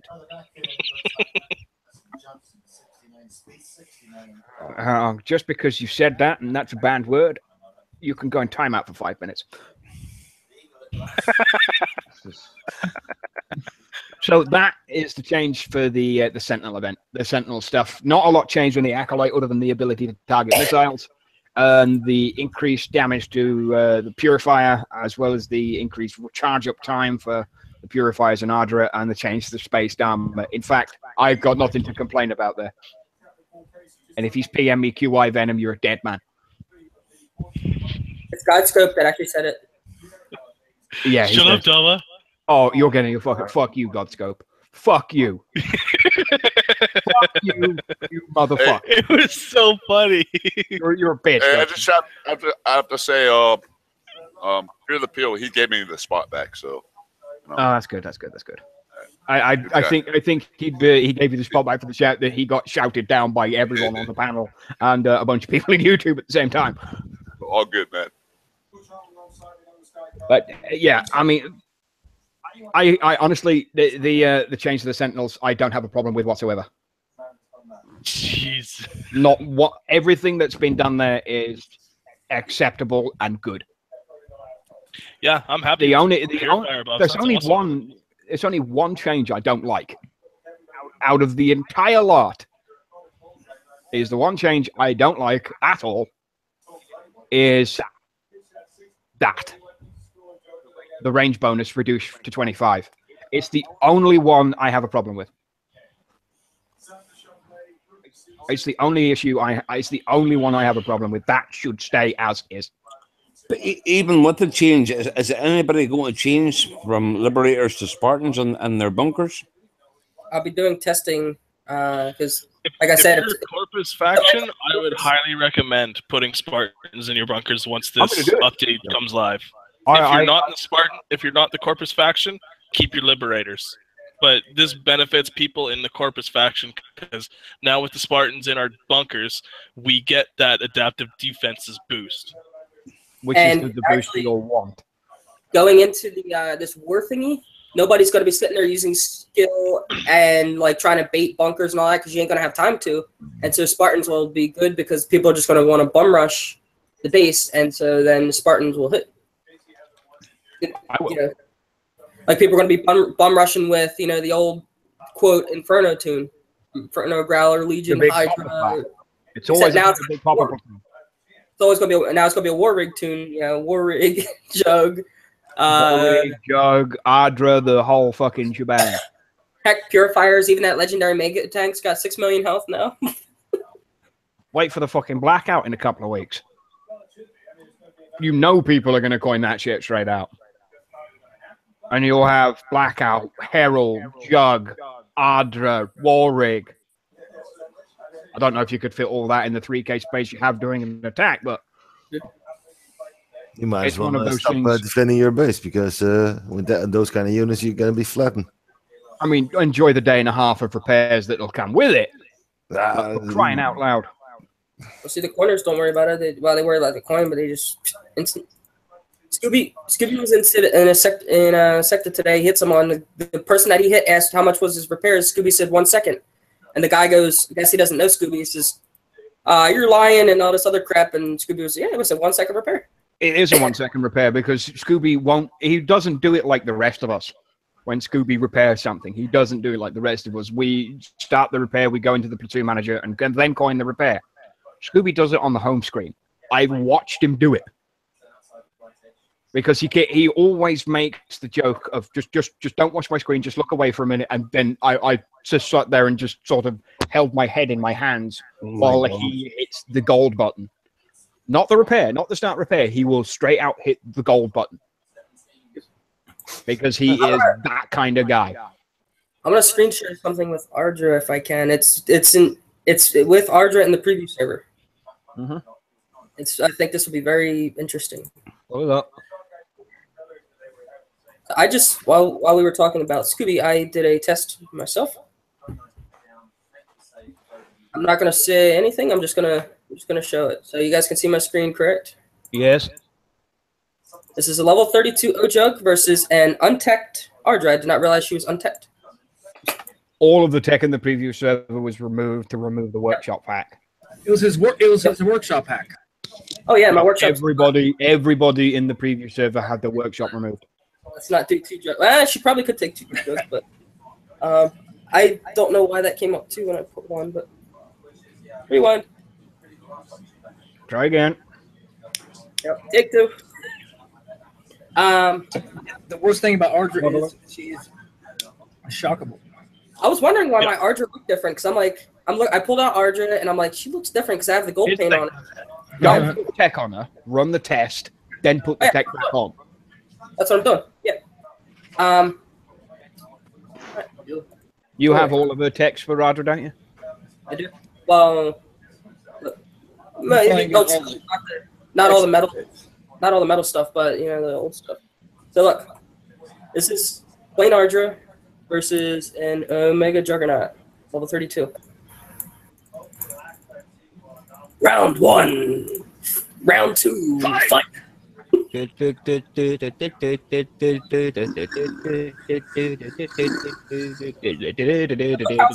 how charge 1, charge 2. She's taking a lot longer to charge, but look, 4 shots of Juggernaut. That's 16 hours compared to 1. Yep. Yeah, that's a fair trade. That's a new level 1 Juggernaut, or new level 1 Ardra too. I know some people out in the community are going to. That's why I got my Hydra and I run a shock up. That's one reason I don't bring air. That's one reason I bring just air. Some people in the community are going to kill me for saying this, but I don't care. If you go Sentinels, you can run your Ardra right to their Juggernaut if it's close enough. Yeah, you can. Because you ain't getting shocked. Alright, so now I'm going to equip some good stuff on Ardra. Hopefully.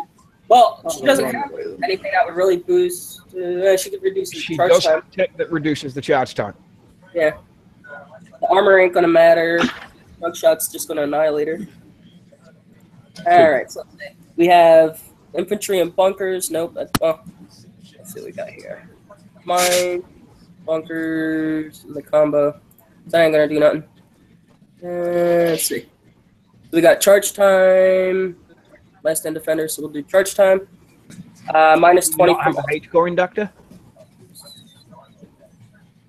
The range. So which one? Do you not have the Ardra Silver Tech? You don't have that? No. I need to buy that. I will, but, you know, I'm slowly working my medals up for this. That's wait, hold on. This is preview, and I have medals. Let's do this. Right at the top. Right at the top. Anton, PM. I can't PM you, Lonnie. I'm attacking you now at the minute. Oh, get out of my face. Hopefully, I got enough preview coins to coin it. I don't think this stuff you got to upgrade. Because this Gen 2 stuff where you got to upgrade is not cool. Like the flamethrower stuff. Oh, for the chaplain? Or the chaplain, yeah, you got to upgrade that stuff. That sucks. Yep. Like your diamond tech, you got to upgrade that as well. Yeah, speaking of which. That's a snapshot from previous, so it's probably a couple of weeks old, so you're probably missing something. So he's going to put the diamond tech on there as well. So we got that. We got the charge time, which I'm actually going to replace for that. So this one's going to give charge time. Equip damage is increased by 10% as well. The unit will not spawn buildings. I don't care about that. Then this one we have minus 20 from all sources because this one doesn't do me anything for our test. Range and movement. Oh my god. And then we got a unit damage increase by 5% for my war paint because gold is awesome. I'm sorry, yellow is awesome, not gold, because this is not. That was $14 I just spent to put a tech on. It was Daba gold too. I was a little bit ridiculous. I mean, equip something shouldn't cost that much. Honestly, Cass, I would start making more Spartans now. I only got 6 at the moment, and as soon as I get the ability to go and get more, I will. All right, so we're gonna do round 3. If I could get the Goga bar, there we go. A while back, I was bitching because I kept getting too many Spartans, and now I'm fine with it. Oh yeah, I think I have like 100 of them compared to the 400, 500 libs. Right. All right, round 3, fight. That's round 2, you idiot. This is round 3. Round 1 was a failure. Remember? No, round 1 was a mulligan. It doesn't count. A free goal. 1, 2, 3. Nice. All right, Davis. I'm going. Okay, Davis. Stop being a cheapskate and upgrade her to level 5. Yes, that's more like it there. You're in the preview coin at a level 5. Oh, I will. I was not aware that the levels were live. Okay. The levels are live in preview. Oh, yeah. It's trying to save for next event to see if it gets any more. Next I found that away. This is unofficial. There was one preview a while back. We got 1 million coin. It was an event preview where you could get, they give you 100,000 gold when you hit the level 5 base to do the event. Yep. That was cool. Yeah, and you killed the level 5 base. They gave you 1 million XP. Everything was like a 1 XP to buy. Yeah, it was awesome. I'm gonna say this joke unofficially, so this way Unshackled doesn't get in trouble. But let's just say I might have found a way to convert these preview coins into real game. Yeah. Unofficial, of course. There is no way to do that. That would be exactly. sweet. Totally different service. That's why I'm saving these coins up there. I want them good for next event. She now has enough damage to one-shot not like lead juggernauts. She could probably 2-shot the jug before it fired.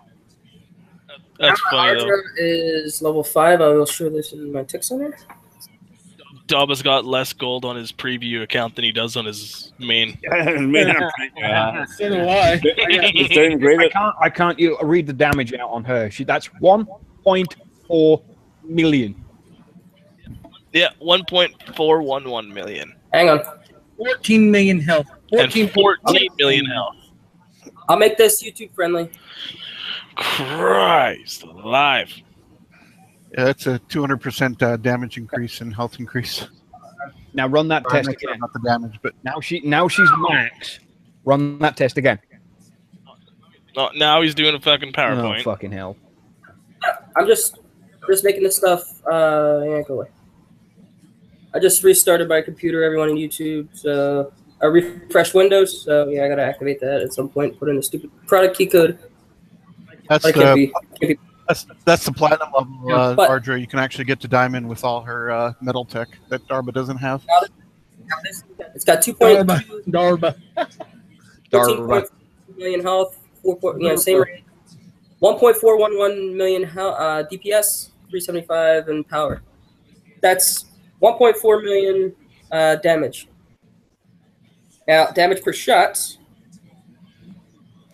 we're looking at 1,800,000 damage per shot. Just for comparison, a Mega Juggernaut, that's 9 million to 8. But just his damage per second is the same as her damage per shot. Wow. All right, so my tech is gone again. What the heck? My workshop's on fire. No, your workshop hasn't changed. She don't have a little icon on her head. She doesn't have the icon, but she's still got paint, so she's still good. She's teched. Run the damn test already. Run the damn test so he can wrap up. Workshop. Z. Z. Can't see it out over here. Damn. It's not Daba's fault War Commander's so slow. His new name is Derpa. Derpa. Re-equipping for the haters out there, just in case. Derpa Phoenix. Derpa Phoenix. My actual preview name is Omega Derp because I didn't want to cause any clan politics, so I dropped my tag and changed my name. So this way I could hit anybody. Derp Phil. Dude, Okay. my tag is Duh, and my game name is Izzy Dumb Dizzy. Dr. Phil. Same thing here. Derp you. Omega Jug. The immortal Doctor. This is the strongest your Ardra will ever be, legally. Round next. Fight. Round next. Round If he next. doesn't want to get into an argument with me about the amount of rounds. One. Holy crap! Two shots. Boom. Damn. 2 shots. Man, that's fun. Yeah. I'll take a double shot of Ardra for 4. Yeah, and I bet you that damage only is have less half than its health 15. gone. Because the amount of damage he just took doing that was 2 bars of health. That was it. She could eat a whole fucking platoon of juggernauts. I wanna Do it. Put about 5 juggernauts on her and see what happens. Send 3. I just want to say one thing to Wrong Thinker or whoever did this. Thank you. Back in 2 minutes. He's sending all of them. Hit that bitch with the fist. Hit that bitch with the fist. Round next +1. Fight. Round Derpa. I mean, One shot's gonna kill her. going to smoke the shit out of her, but she's going to cane a lot of them. Look at that. Oh Look at my that. god! She ate Wow. Shells in the face. She ate that. Whoa. She got 3. She got 2.5. She got 2 3/4 of one. Where does the game go from here? It's like insane level. 5 jug shells in the face. Each one of those jug shells doing 9 million damage. I want to do one more test. And she shrugged it off and kept coming. I want to do now that she's maxed. I want to do untech with maxed and see how she does. Just to show. Just. I bet you if you would have sent only 3, she'd have killed all 3 of them. Oh yeah. Yeah, she would have. Easily. Maybe She would have 4. the first one and then. But this is crazy. This is absolutely insane. It's crazy because like the tech is meaningless when you add 200% to her health and damage. It's like that's insane. All right, so I'm gonna rip everything off. Ardra versus Ardra. Now this will be the true. True test of faith. True test, yep, because it's just a plain Ardra versus a potentially teched up Mega Juggernaut. But the tech on the jug is only really for attacking. There's nothing really defensive for it. All right, yeah, let's not start with 5 Omega Juggernauts. Because she'll destroy it, but the matter is how quick. And then let's see how. So round next +2, fight. The jug looks so small now. What's your alliance buff, Dobber? Nothing. Nothing? I got Sentinel tank here, and I got lives. 2 shots. And it only did half my health. So all right, here's what I want you to do. Oh damn! I mean, Ardra is great and all that. Mind you, there's no real point in doing that because it makes the test irrelevant because Ardra's putting out damage where most of the others won't do as much damage as she. So tech is kind of irrelevant. I mean, having all of that shit is just outrightly crazy. It's absolutely insane. I'm gonna put another jug just because I want to see if she can survive 2 jug shots. Keep it moving though. You know, and two, it's not difficult to reach those levels. You know, once you have Ardra, you know, in five Warpaths or whatever normal, you know, or 10 or whatever normal people could have it as well. Obviously, like I'm not gonna when I'm base defending, that's 2 shots she just ate, and a jug's only gonna get 1 shot off before it's dead. Obviously, I would do it way up here. I'd have Ardra here and wait for the jug to get a lot closer, but yeah, you could kill that. You could get those 2 shots off and then move the Ardra closer to the jug to get out of the shell range. because my empty base can kill pretty much everything but the Legion and the Legion if he's with something, and the jug if he's with something. So if I can get the jug out of the way, that's good. Doc, what was the test you were saying about? It doesn't matter. I had an idea, then I rethought about it. It's a bad idea, so don't bother. Someone said to keep my thing moving, so Dutch is losing his mind in the YouTube chat. He's telling you not to stop Ardra in the blast zone. Don't wait till the shell Ardra's goes. not quick enough to get away from the blast zone of a Juggernaut. I know this, but people need to see this. So people that don't use the units much. Get the jug to fire.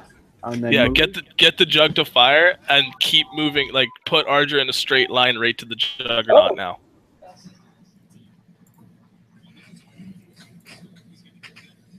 Yeah, see, that's not gonna work. I mean, yeah, see. Yep. I mean, you can outrun the jug shell barely. What was that? You can outrun the jug shell, but you cannot stop to fire. The second you stop to fire, you're dead. All right, now shoot.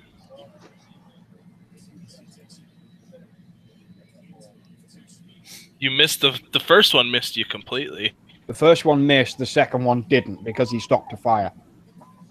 Oh, I guess you're watching YouTube. I'm like, wait, I've already done the attack. Yeah, I'm watching YouTube. All right, I'm gonna move him back a little bit. So her back. Sorry for assuming the gender. I'm gonna move Ardra back a little bit. Ardra is a female, believe it or not. Ardra's a chick. There's Anyone people who gets fucking stupid with gender identity politics can fuck off out of the chat right now. The hostility. Just in case somebody from my job is watching the show. Fuck off. All right, Daba, try as soon as that jug shoots, try and sit right on top of it. I'm gonna cut like this. Come on, your turn speed sucks, Ardra. Just saying. So now you're saying once that lands, go shoot him. No, like what I would have done is, as you're going towards it in a straight line, as the jug shoots, keep moving directly towards the jug and sit on top of it. Once you get too close to it, yeah, the travel's so much shorter that you're going to get caught. At max range, the arc is a lot bigger, so you've got time to outrun You're not going to outrun it. You're not going to avoid getting hit by it, but you're going to kick its ass. Okay. So you're losing. I would tank it and take the fucking damage because that's 16 hours you just dealt to somebody doing that. Yeah, See, you look, only took. I'm gonna try to just get 1 shot off and then take off. Look, no, you're too close. It will hit you. Yes. Oh, nice. Yes, the charge. See, that's another thing. In real game, as soon as she stops, she shoots. Now she's got a charge. Yeah, because of the charge time has been changed. And you're not teched. Boom. If you were teched, you probably could. But now you're going to get killed by that shell because it'll land right behind you. Oh, look, I was right here, so if I was full health, it wouldn't have killed me. Or even done half my health, because it would have done maybe a lot less. That's interesting. They could kind of dance around this thing. I mean, nobody's going to sit there and let you do that unless you're a total noob, but, you know, strategies for random units.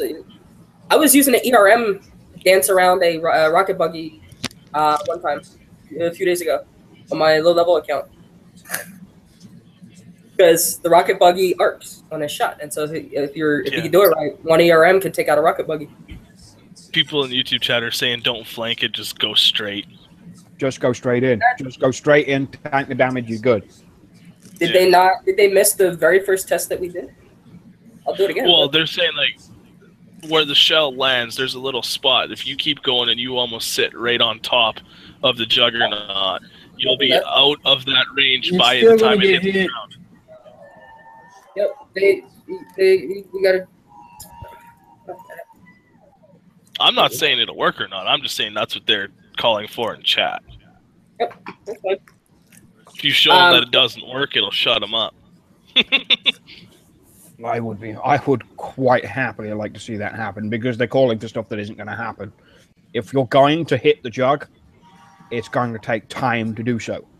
Yeah, tank the damage. Sit still for more than a second, that shell will hit Ardra because she's not quick enough. I'm going to click right here. It's only doing like a quarter to half of Ardra's health and damage, so that's 30 minutes repair time, as opposed to 16 that you're dishing out to the person that's hitting you. Mm-hmm. Oh, what do you know? It worked. Did you take her out? No, untech. I was able to outrun the shell after he fired, and then I was able to walk in. Now here's the real. Congratulations, everybody! Your jug is now useless. Now here's the real test. We got the jug, got the Hydra, we got Phalanx. Put Phalanx with it. Phalanx. 4. What else we got? We're definitely gonna have an Ardra that they're gonna be using. So let's do that. Why am I looking for Ardra? Ardra War Rig. This, and then the War Rig will not fit, so we'll have to yank a Phalanx. War Rig is so fat. Now, we have a War Rig, Ardra. Their Ardra is going to be as powerful as mine, though. That's interesting. A Juggernaut, a couple Phalanx. And the Omega Hydra. My sole mission, if I'm a base defender, and I know he's got any ground at all, is save your platoon. I just want to kill that jug. That's my only mission. So I'm just going to go straight for that jug. Yeah, I want to take out that jug and then work on the Phalanx. That Ardra's teched. Yep. That's what I just want to see if I can 2-shot. I only need 2 shots on this, no matter how much stuff. You're good at making. No, jug's dead. Yes. That's all I care about. That's all I care about. Because watch. There's nothing else in my base. I got libs in my bunkers, but the rest of the stuff's dead. Watch that War Rig just rip you apart now. No, the War Rig doesn't act like it should, because if a smart person would bomb rush that War Rig straight in, that War Rig is going to sit there and take damage. Omega Derp right here, look. Ardra fell asleep or something. She's dead. Ardra's dead, yeah. Oh, okay. I was like, why is she not charging? Because look, her blast is open. Based on every war test I've ever done before, this War Rig should not destroy my base. No, everything else is going to. Yeah, well, the Phalanx, they're getting surprisingly far, but I want to see this are fucking amazing, especially with that damage buff they're getting too. Look, Ardra, normally in real life, this Ardra would be at half health right now by the time I got here, so this is pretty crazy. This Ardra... That Hydra still has yet to be touched. No, he's got yeah, true. that Hydra has not been damaged yet. I am definitely going to be doing everything I can to level this Ardra. Oh yeah, I gotta get these stupid blood diamond things though. Ugh. It's definitely worth it though. Look, Ardra by herself is like tanking. 6 crystals will get you 3 tokens. Yeah. No, 6 3 levels. Yeah. 6 tokens will get you 3 levels. Sorry, I got the thing wrong. 6 tokens will get you 3 levels. That's level 3. So I bet if I dropped all my turrets, you'd need a further 9 to take it to level 5. I bet if I dropped all my turrets to armored, 1 or 2 Ardras could probably flat me. Oh yeah. Look, we need floating bunkers. That's what we need next. That's Put Spartan CKs in them. that's Warwick and Ardra right now. If Avalanche buff is what I think it's going to be, I already have a plan in motion as to how to make someone's base absolutely undestroyable. These avalanches are already they're already maxed. Oh, I ain't saying it on the show. I'll say it after the show. You do that. I'll tell Lonnie, and then Lonnie will smash it. Avalanches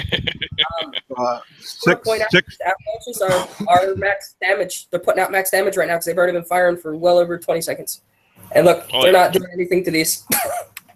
It's 6 blood thorium to get to level 4 Ardra, and then you only need 4 more to get her to max level 5 because you start out at level 1, so it's 1 token to get to level 2. It's 1 token to level 2, 2 tokens to level 3. 3 tokens to level 4, so yeah, you can get level 4 out of it. And then the next PvP season, the next event that's like that, you'll see another 6 if you can get in the top tier. Yeah, so the most efficient way would be to do the Warpath one time, get your 6 tokens, and then spend your 750 gold if you want to. That'd be the cheapest, easiest way to do it. Fuck that. 750 gold for one level. Oh, 1 level. Heck no. I thought it was the whole thing. Right. 750 gold for all 5 levels might be something I'd be interested in buying. But no, it's 750 for 1 level. Just getting double her You're health. talking 3,000 gold. Lonnie will spend it. I don't think even Lonnie's that nuts. Probably not. Buy it. That's $300 for 5 levels. That is by far the most expensive thing I've ever seen in War Commander. We have seen the gold prices change from previews to live, so those are really not set in stone, but it's kind of a general guide for what they're. I don't know as far as. No, I think it's actually going to be exactly what it is right now. Well, anything less is just. It's chunk change. Anything less is uncivilized. So you definitely. I know. If Kixeye wants a quick 500 gold from me, they'd make each one of them levels on Ardra 100 gold. I'd spend that $50 in a heartbeat. Honestly, doing it. And 100 gold a level is making it cheap. Yeah, well, way too cheap. Honestly, 750 is enough discouragement to make people do Warpath. Yep. It's a psychological thing. To the event too. It is a psychological thing. You've got to look at it one way. They do it cheaply with the Jug upgrades and the Herald upgrades. It's like 50 from 1 to 20, and then I think it's like 100 from 20 to 30 or something like that. Is it 200? No, it's 100 from. It's 50 from 1 to 20. 1,000 gold gets you to 20. 2,000 gold gets you from 20 to 30. Elites should be 200. That's 200 gold level. Let me check my because if it was 100 gold, I would have my war rig already maxed. No, it was 200 gold. Yeah, 200 a level for elite, and then Omega is like 500 or something. Yeah, it's retarded. 10 days. See, they should make it cheaper, not cheaper, but like 10 days or 200 coins or something, because nobody's gonna want to wait 10 days. It's 40 days. Yeah, like. I got my jug to 31 and it's staying there until I get everything else caught up. It's staying at level 31. I'm not leveling it up anymore because my Cyclops are too important. You will never be caught up. My Cyclops are too important. They're almost level 10 and they're amazing. I love them. I'm going to pull a Shadow Killer right here. I'll be caught up. Oh, shit.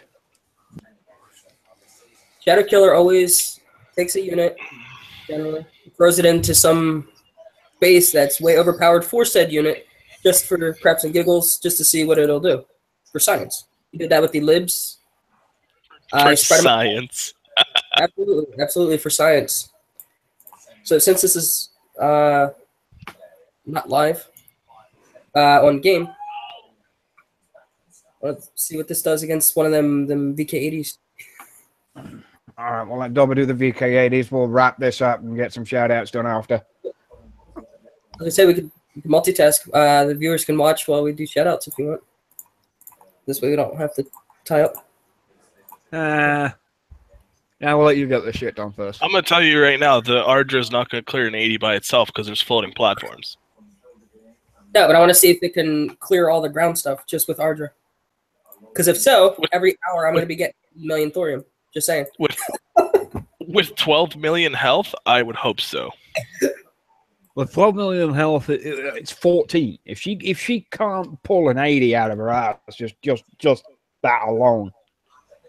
If she can't do it on Ruby by herself, obviously I'm going to put her down here where the mines ain't, but... I wouldn't recommend Ruby, but... So yeah, see, like here's somebody 39, 159 of that stuff. Hey, that's a buddy of mine. Hit him. So like he's 39, I got 199, but then he's the same level as me, and I got 277. I'm level 45. So hit H Commander. It'll be funny.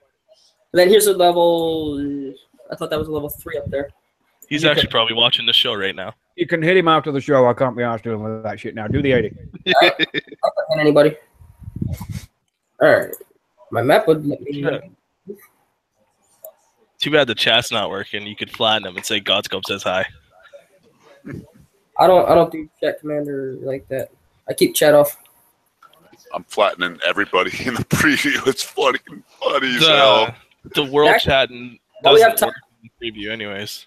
While we have, at least it didn't last night. While we have time while I'm doing this, let me just go over real quick what a preview server is for. It's for testing the new stuff, testing all the stuff that we went over during the show today, testing, Ardra like we are now, testing, make sure everything goes right, testing these things, not just loading up, maxing your base, and smashing everybody. It is. But that's fun too. It is fun, but you have to test like this stuff. Is this honor stuff actually working? Is it crediting? Is this leaderboard actually working? Count up your that's what I'm doing, Daba. That's why I'm smashing everybody, because I'm testing the honor thing. And if you're in preview, I'm loading it up right now. I got disconnected. Fill out that feedback form. That was my next thing. Yeah. Okay. Yeah, I filled it out. If you're on Facebook and not Facebook Game Room, it's up here. But if it's on Game Room, you gotta highlight it. Right there, and it's a nice little feedback form. Okay, got it. Yep. Yeah. I'm looking for the one that doesn't have the red tanks in it, because the red tank is easy. And in real server, I can't find the red ones. They're gone. I can't find like this one. I found a few of them, but this will be that one and get it over with. I am. This is a really good one, because this is one I would not normally hit with just ground. All right. So, yep. I'm gonna actually control this thing. Whereas Shadow would just Ruby it, but we'll see. That Tesla tower is gonna wreck you. Scramble. Plus the floating rails. On the amount of shit on Ardra right now, I wouldn't expect those rails to do shit. Those won't do much. The SF and the bunkers with charged ordnance might, though. Yeah, they probably will. Everyone for what I'm about to do, I am not a noob. I'm just trying to speed things up. All right, so yeah. By getting all of his shit killed. Yeah. Obviously, I wouldn't do that in real game, but I'm just trying to speed this up because, For science. There we go, for science. We're not testing the fact that how to take this base. We're testing the Ardra can't even. That's actually interesting that she can't shoot something that's moving because she has to sit there and chart. What the heck is tracking me? The towers. Oh, that's not good. So we can't. What we could have done there is coin your CC to the Sentinel buff. She's getting wrecked. Yeah, we're gonna have to. I'm gonna coin her, and then I'll coin the CC to the Sentinel buff. This way, that doesn't happen. Dropped a bar that quick. Yeah, that's sort of what I expected. Against units, she'll be good. Bases, no. Well, she'd be a good meat shield because, like, her with a bunch of other stuff. Well, my undefended base, where normally I could take all that stuff out, like a stock Ardra with all that stuff, I would kill it, except for the Juggernaut. As it is right now, I do 80 Thors in the actual game with Ardra and Jug and take about 10 minutes worth of damage every 80 I do. I can stock up on about 1 billion worth of fucking Thor in about an hour. Oh, that's 100 coins. That's actually not too bad. They did say they're going to they changed that a while back. Are you still doing that 80, Daba? I will be. I got to coin my Ardra. You mind if I share my screen real quick? Go for it. All right, I just want to share with you guys what he's talking about where it says leave your feedback. I would minimize your chat. Okay, yep. Sorry. I should turn it Giving off. away state secrets. This is what they were talking about. This is the feedback survey there. So I'm gonna complete this once the show's over, and then personally I've enjoyed it. You know, it's been fun. But I still want to test some more stuff. But test some more stuff. The preview server's open until the 25th. Yeah, so that's. So you've got at least another Get out day. of here. And I do notice there in the preview that the Phantom is still very, very nerfed. So it is there. They still say that nothing has been done to the Phantom. I don't agree with that. I think they stealth nerfed it during the workshop problems and just never put it back. Because it's not even. No, even before they did the workshop patch, the Phantom doesn't drop as many bombs as it used to. No, it's totally. I'm not going to even use it now because it's just. Yeah, you know, like before at Omega, it would drop a straight line of bombs. There was no gap between them. It was just a straight carpet bomb. And now there's a gap. You know, even on a well-defended base, you know, I could. Mine's level 32, but in a well-defended, I could run it over that there. And it would take a quarter of a star, maybe. You know what I mean? Which is. And take out all your Hades and stuff like that there, but now it's not even doing a thing.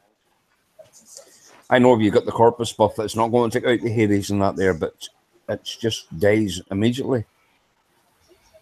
Micaiah said something about the Disruptor. I don't know enough about that. I just looking at the changes, you know, in units that need to be changed. The worst unit in the game for me is the Disruptor, and I'm kind of shocked that it's like not on the list of changes there. And I was just curious if other people thought that, or if there are other units they thought were kind of missing from that list that could have been changed. You know, I agree totally with you there, but because I don't even have one built, it doesn't even come on my radar, unfortunately. That does not come on. I think the Disruptor should take a change. If they it absolutely should. Take one. There are a couple of other things I would make some changes to. Not a lot, but some. I'd like to see the Furies get a little bit more health. Their damage is good. Their speed is good. They need a little bit more health. Same with the Seeker. Yeah, Seekers as well. Seekers versus Hades is kind of like one of those. Why would you go for the Seekers if you got Hades? Exactly right. I mean, the good thing with the Seeker is lock on. Yep. If you can lock on to a main unit with the Seeker, Hunters will fire at you, other Seekers will fire at you, and it's game the fuck over. Yeah, if I go into a base to hit them and I see 7 or 8 Seekers, I'm not worried. I'll take them out. I'm not concerned. If I go into a base and I see 7 or 8 Hades, you're saying ground. I'm probably not hitting it. Yes, and especially if they got Jericho, maybe not so much now, but if they got Jericho, I'd just say, whoops. Oh yeah, they're going Hades is game now, over for air. If there's a base running Corpus and they're running Hades, and I see that trait is active, I ain't hitting that fucker. Yep. I'm gonna hit him with ground because I can't tell you how many times I use their own sentinels, not sentinel, their own this thing Hades. Their own trait against them. Because I target a Hades, And a lot, especially with the floaters, all the base that don't have all floaters where you can't target anything, no walls. The Hades act as your walls, and he'll move away, he'll move closer inward to the enemies, and you can target that, and then get a drug shell up. And then you get a smart ass like me that has a certain surprise in his base for you, and it rips your ground apart. See, that's the problem with the open bases is you can't make surprises, and like with walls and stuff, no buildings, you can't hide stuff. That's why I like a compressed base, because you can hide a lot of stuff. Like I have a secret that only a few people know, and I've dropped elite heralds and I've dropped regular heralds because of my. Oh, dude, your little secret scared the shit out of me. Oh yeah, I think King came and hit me once, and I said, "Hold on, let me move my base defense," and he was just like, "Holy crap!" I have him so well hidden that my base looks empty, so you come in with a herald. And that's a bad thing to do. Yeah, I deployed my herald, and he was in world chat. Wait. I was like, okay, and all of a sudden I saw like 20 Hades move. I was like, holy shit, that could have sucked. No, hold on, 18 Hades before somebody calls me hacked. It was 18 or 19 Hades. Yeah, that did not look nice. All right, I know. I'm gonna go ahead and. I know I'm not gonna. Still live? Yeah, we're still live. We're just about ready to wrap this up. Anyway, I got my Archer show thing up ready. for like 40 minutes. Oh, screw that. We're done with that. If you want to do it, you can do test it your bloody self. And you can do it offline. I want to go to bed. Screen sharing while we're I want to go to the right. I think if you shout outs and Not done in 5 minutes. I'm going to kick you. no, just do shout outs and all that while we're doing this. Yeah. Oh, Can I get mine first so I can go? exactly what you're planning on doing. So you're going to get this done. Then we're going to do shout outs. Oh, what do you think? I'm going to drag this out? I'm just going to. I know you would. Not on live show. Only when you're recording or like we're in a private hangout. But this is for YouTube, and the other people are involved except for us. They have lives and they need to do things. Well. Oh, nice. All right. But look, with tech, you can shoot stuff.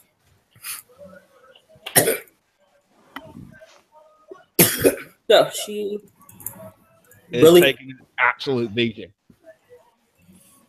Well, not yet. I mean, look, one shot the bunker, and it's got busted status too.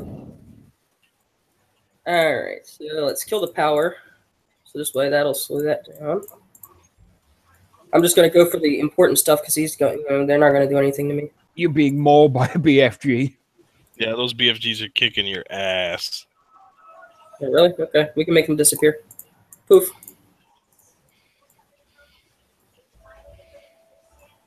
Ooh. We don't have time today, but I want to see a GS rocket versus Ardra. I'm gonna test that. Like You're seeing it right now.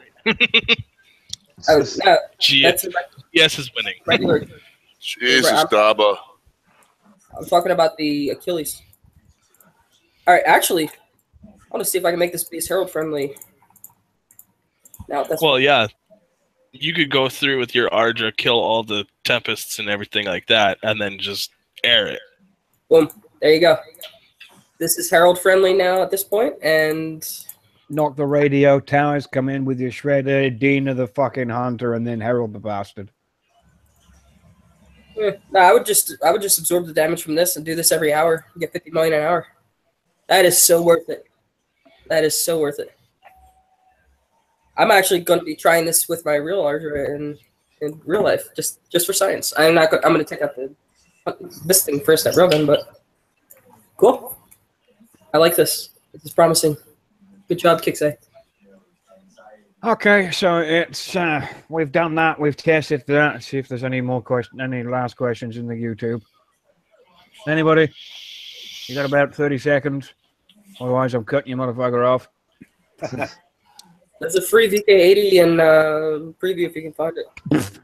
Some minutes on it. I learned a lot tonight. That's important. 258. I killed my tune, so I can't get it. When will Dobber stop being a noob? Dobber will never stop being a noob. I was testing science. Obviously, I wasn't doing that as I would in real life, but... Phoenix, anyone else remember that time Doc said, all right, let's wrap this up? The good old days. Time ago. Don't test my already evaporating patience. I was watching. Guys. That's what she said. Let's finish this up, and like an hour later, that day's show went on. I'm gonna wrap this up for my part, because thank you for having me on the show, Phil and the others. Wish everybody good luck and have fun in War Commander, and keep on watching the show. Don't go anywhere, because you probably want to go to sleep. I'm gonna go straight for Mr. TNT and let you do your shout out first. So I want to wish everybody fun in the game, and let's hope that the balances will come back. And during the upcoming Warpath honor system, I hope they do some honorable things. Good stuff. Good stuff. Have fun playing the game, and keep on watching War Commander Unshackled, because actually I've learned a freaking lot about this show. Yeah, I appreciate that. It's good having new faces on the show. I really do like it when I get somebody else on the show to abuse just a little bit. But so far you've got the hook. I'm gonna have to change that. He gets a first time pass because he's new. He gets a first pass. Everybody gets one pass. Next week you're screwed. I know. I'll probably be asleep. No worries. It's been a pleasure having you on the show. Thank you very much for coming. And since I'm going backwards, we'll go for Micaiah next. May I have your shout outs, please? Just thanks thanks to Unshackled for doing the community, really looking after for us, really informing the community, showing us how to do things. We understand changes are necessary sometimes. Some we don't like, some we do like. So we just hope that it makes for a better game. So I just appreciate everybody and what they're doing. So thank you. Excellent. King. Shout out to Phil for running the show. Shout out to the rest of the panel, to YouTube for all your questions. Fear, your Liberator comment makes you a noob. They're not getting nerfed. Shout out to Wolfie for not being, or for being in the YouTube chat. I can't say what I wanted to say, but for being in the YouTube chat and surprising us all when you talked. And shout out to Words with Friends. I hate you.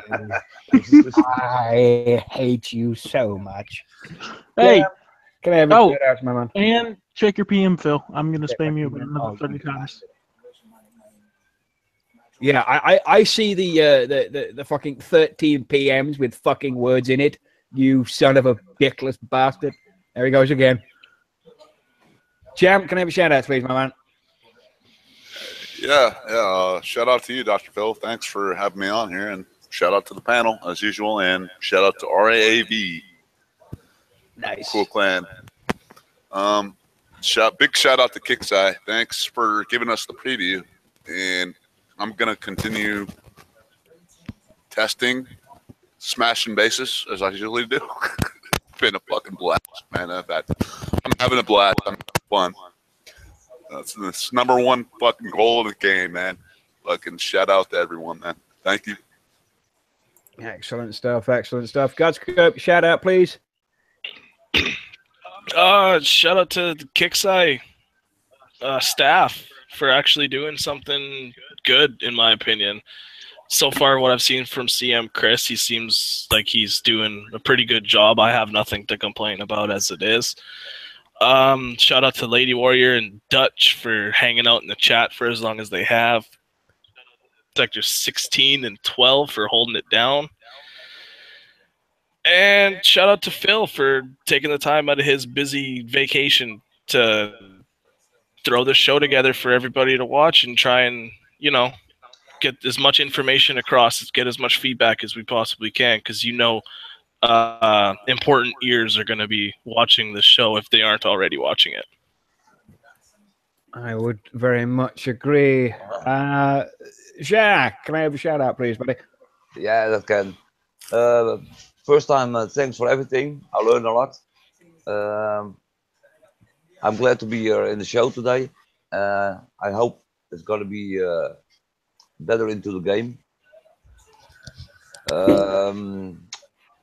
Also, everybody, good night, because I go for a sleep. And I hope to be back again here, and let's make a lot of fun all. Excellent stuff. Excellent stuff. Lonnie, where are your shout outs, my man? I want to give a shout out to all you guys on the panel. I want to give a reminder to RAV. We are going to be doing our anonymous giveaway tomorrow for the people that signed up for it, for the gold. And for RAV, we are accepting recruits. Just get a hold of one of our admins or our top recruiter, Dr. Phil. Dr. Good Phil. fucking luck. With that said, I just want to tell everybody have a fun night. Get fucked up. Have some fun. Awesome, awesome. Dobber, shout outs, please, my man. Awesome. Yep.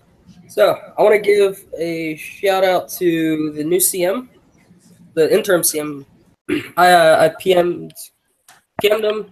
I was like, hey, whatever, let me introduce myself and whatnot. I actually got a response back fairly quickly, and I was just like, nice to meet you. Phoenix, no, I will not say that. I'm going to time you. You deserve to be timed out for that, and you're going to get it.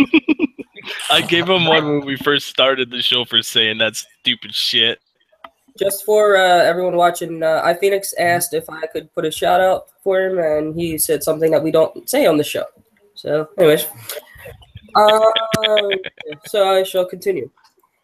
This time, dumb shit. This time, I actually wrote down my shout out, so it'll be short and sweet.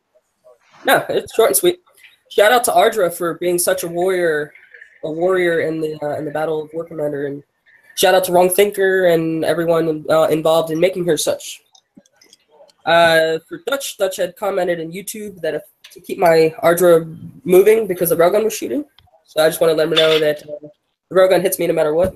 And the range of the railgun's like almost that whole base. That's why I wasn't worried about it. And it was a floater. That's why I didn't kill it. Shout out to Rave.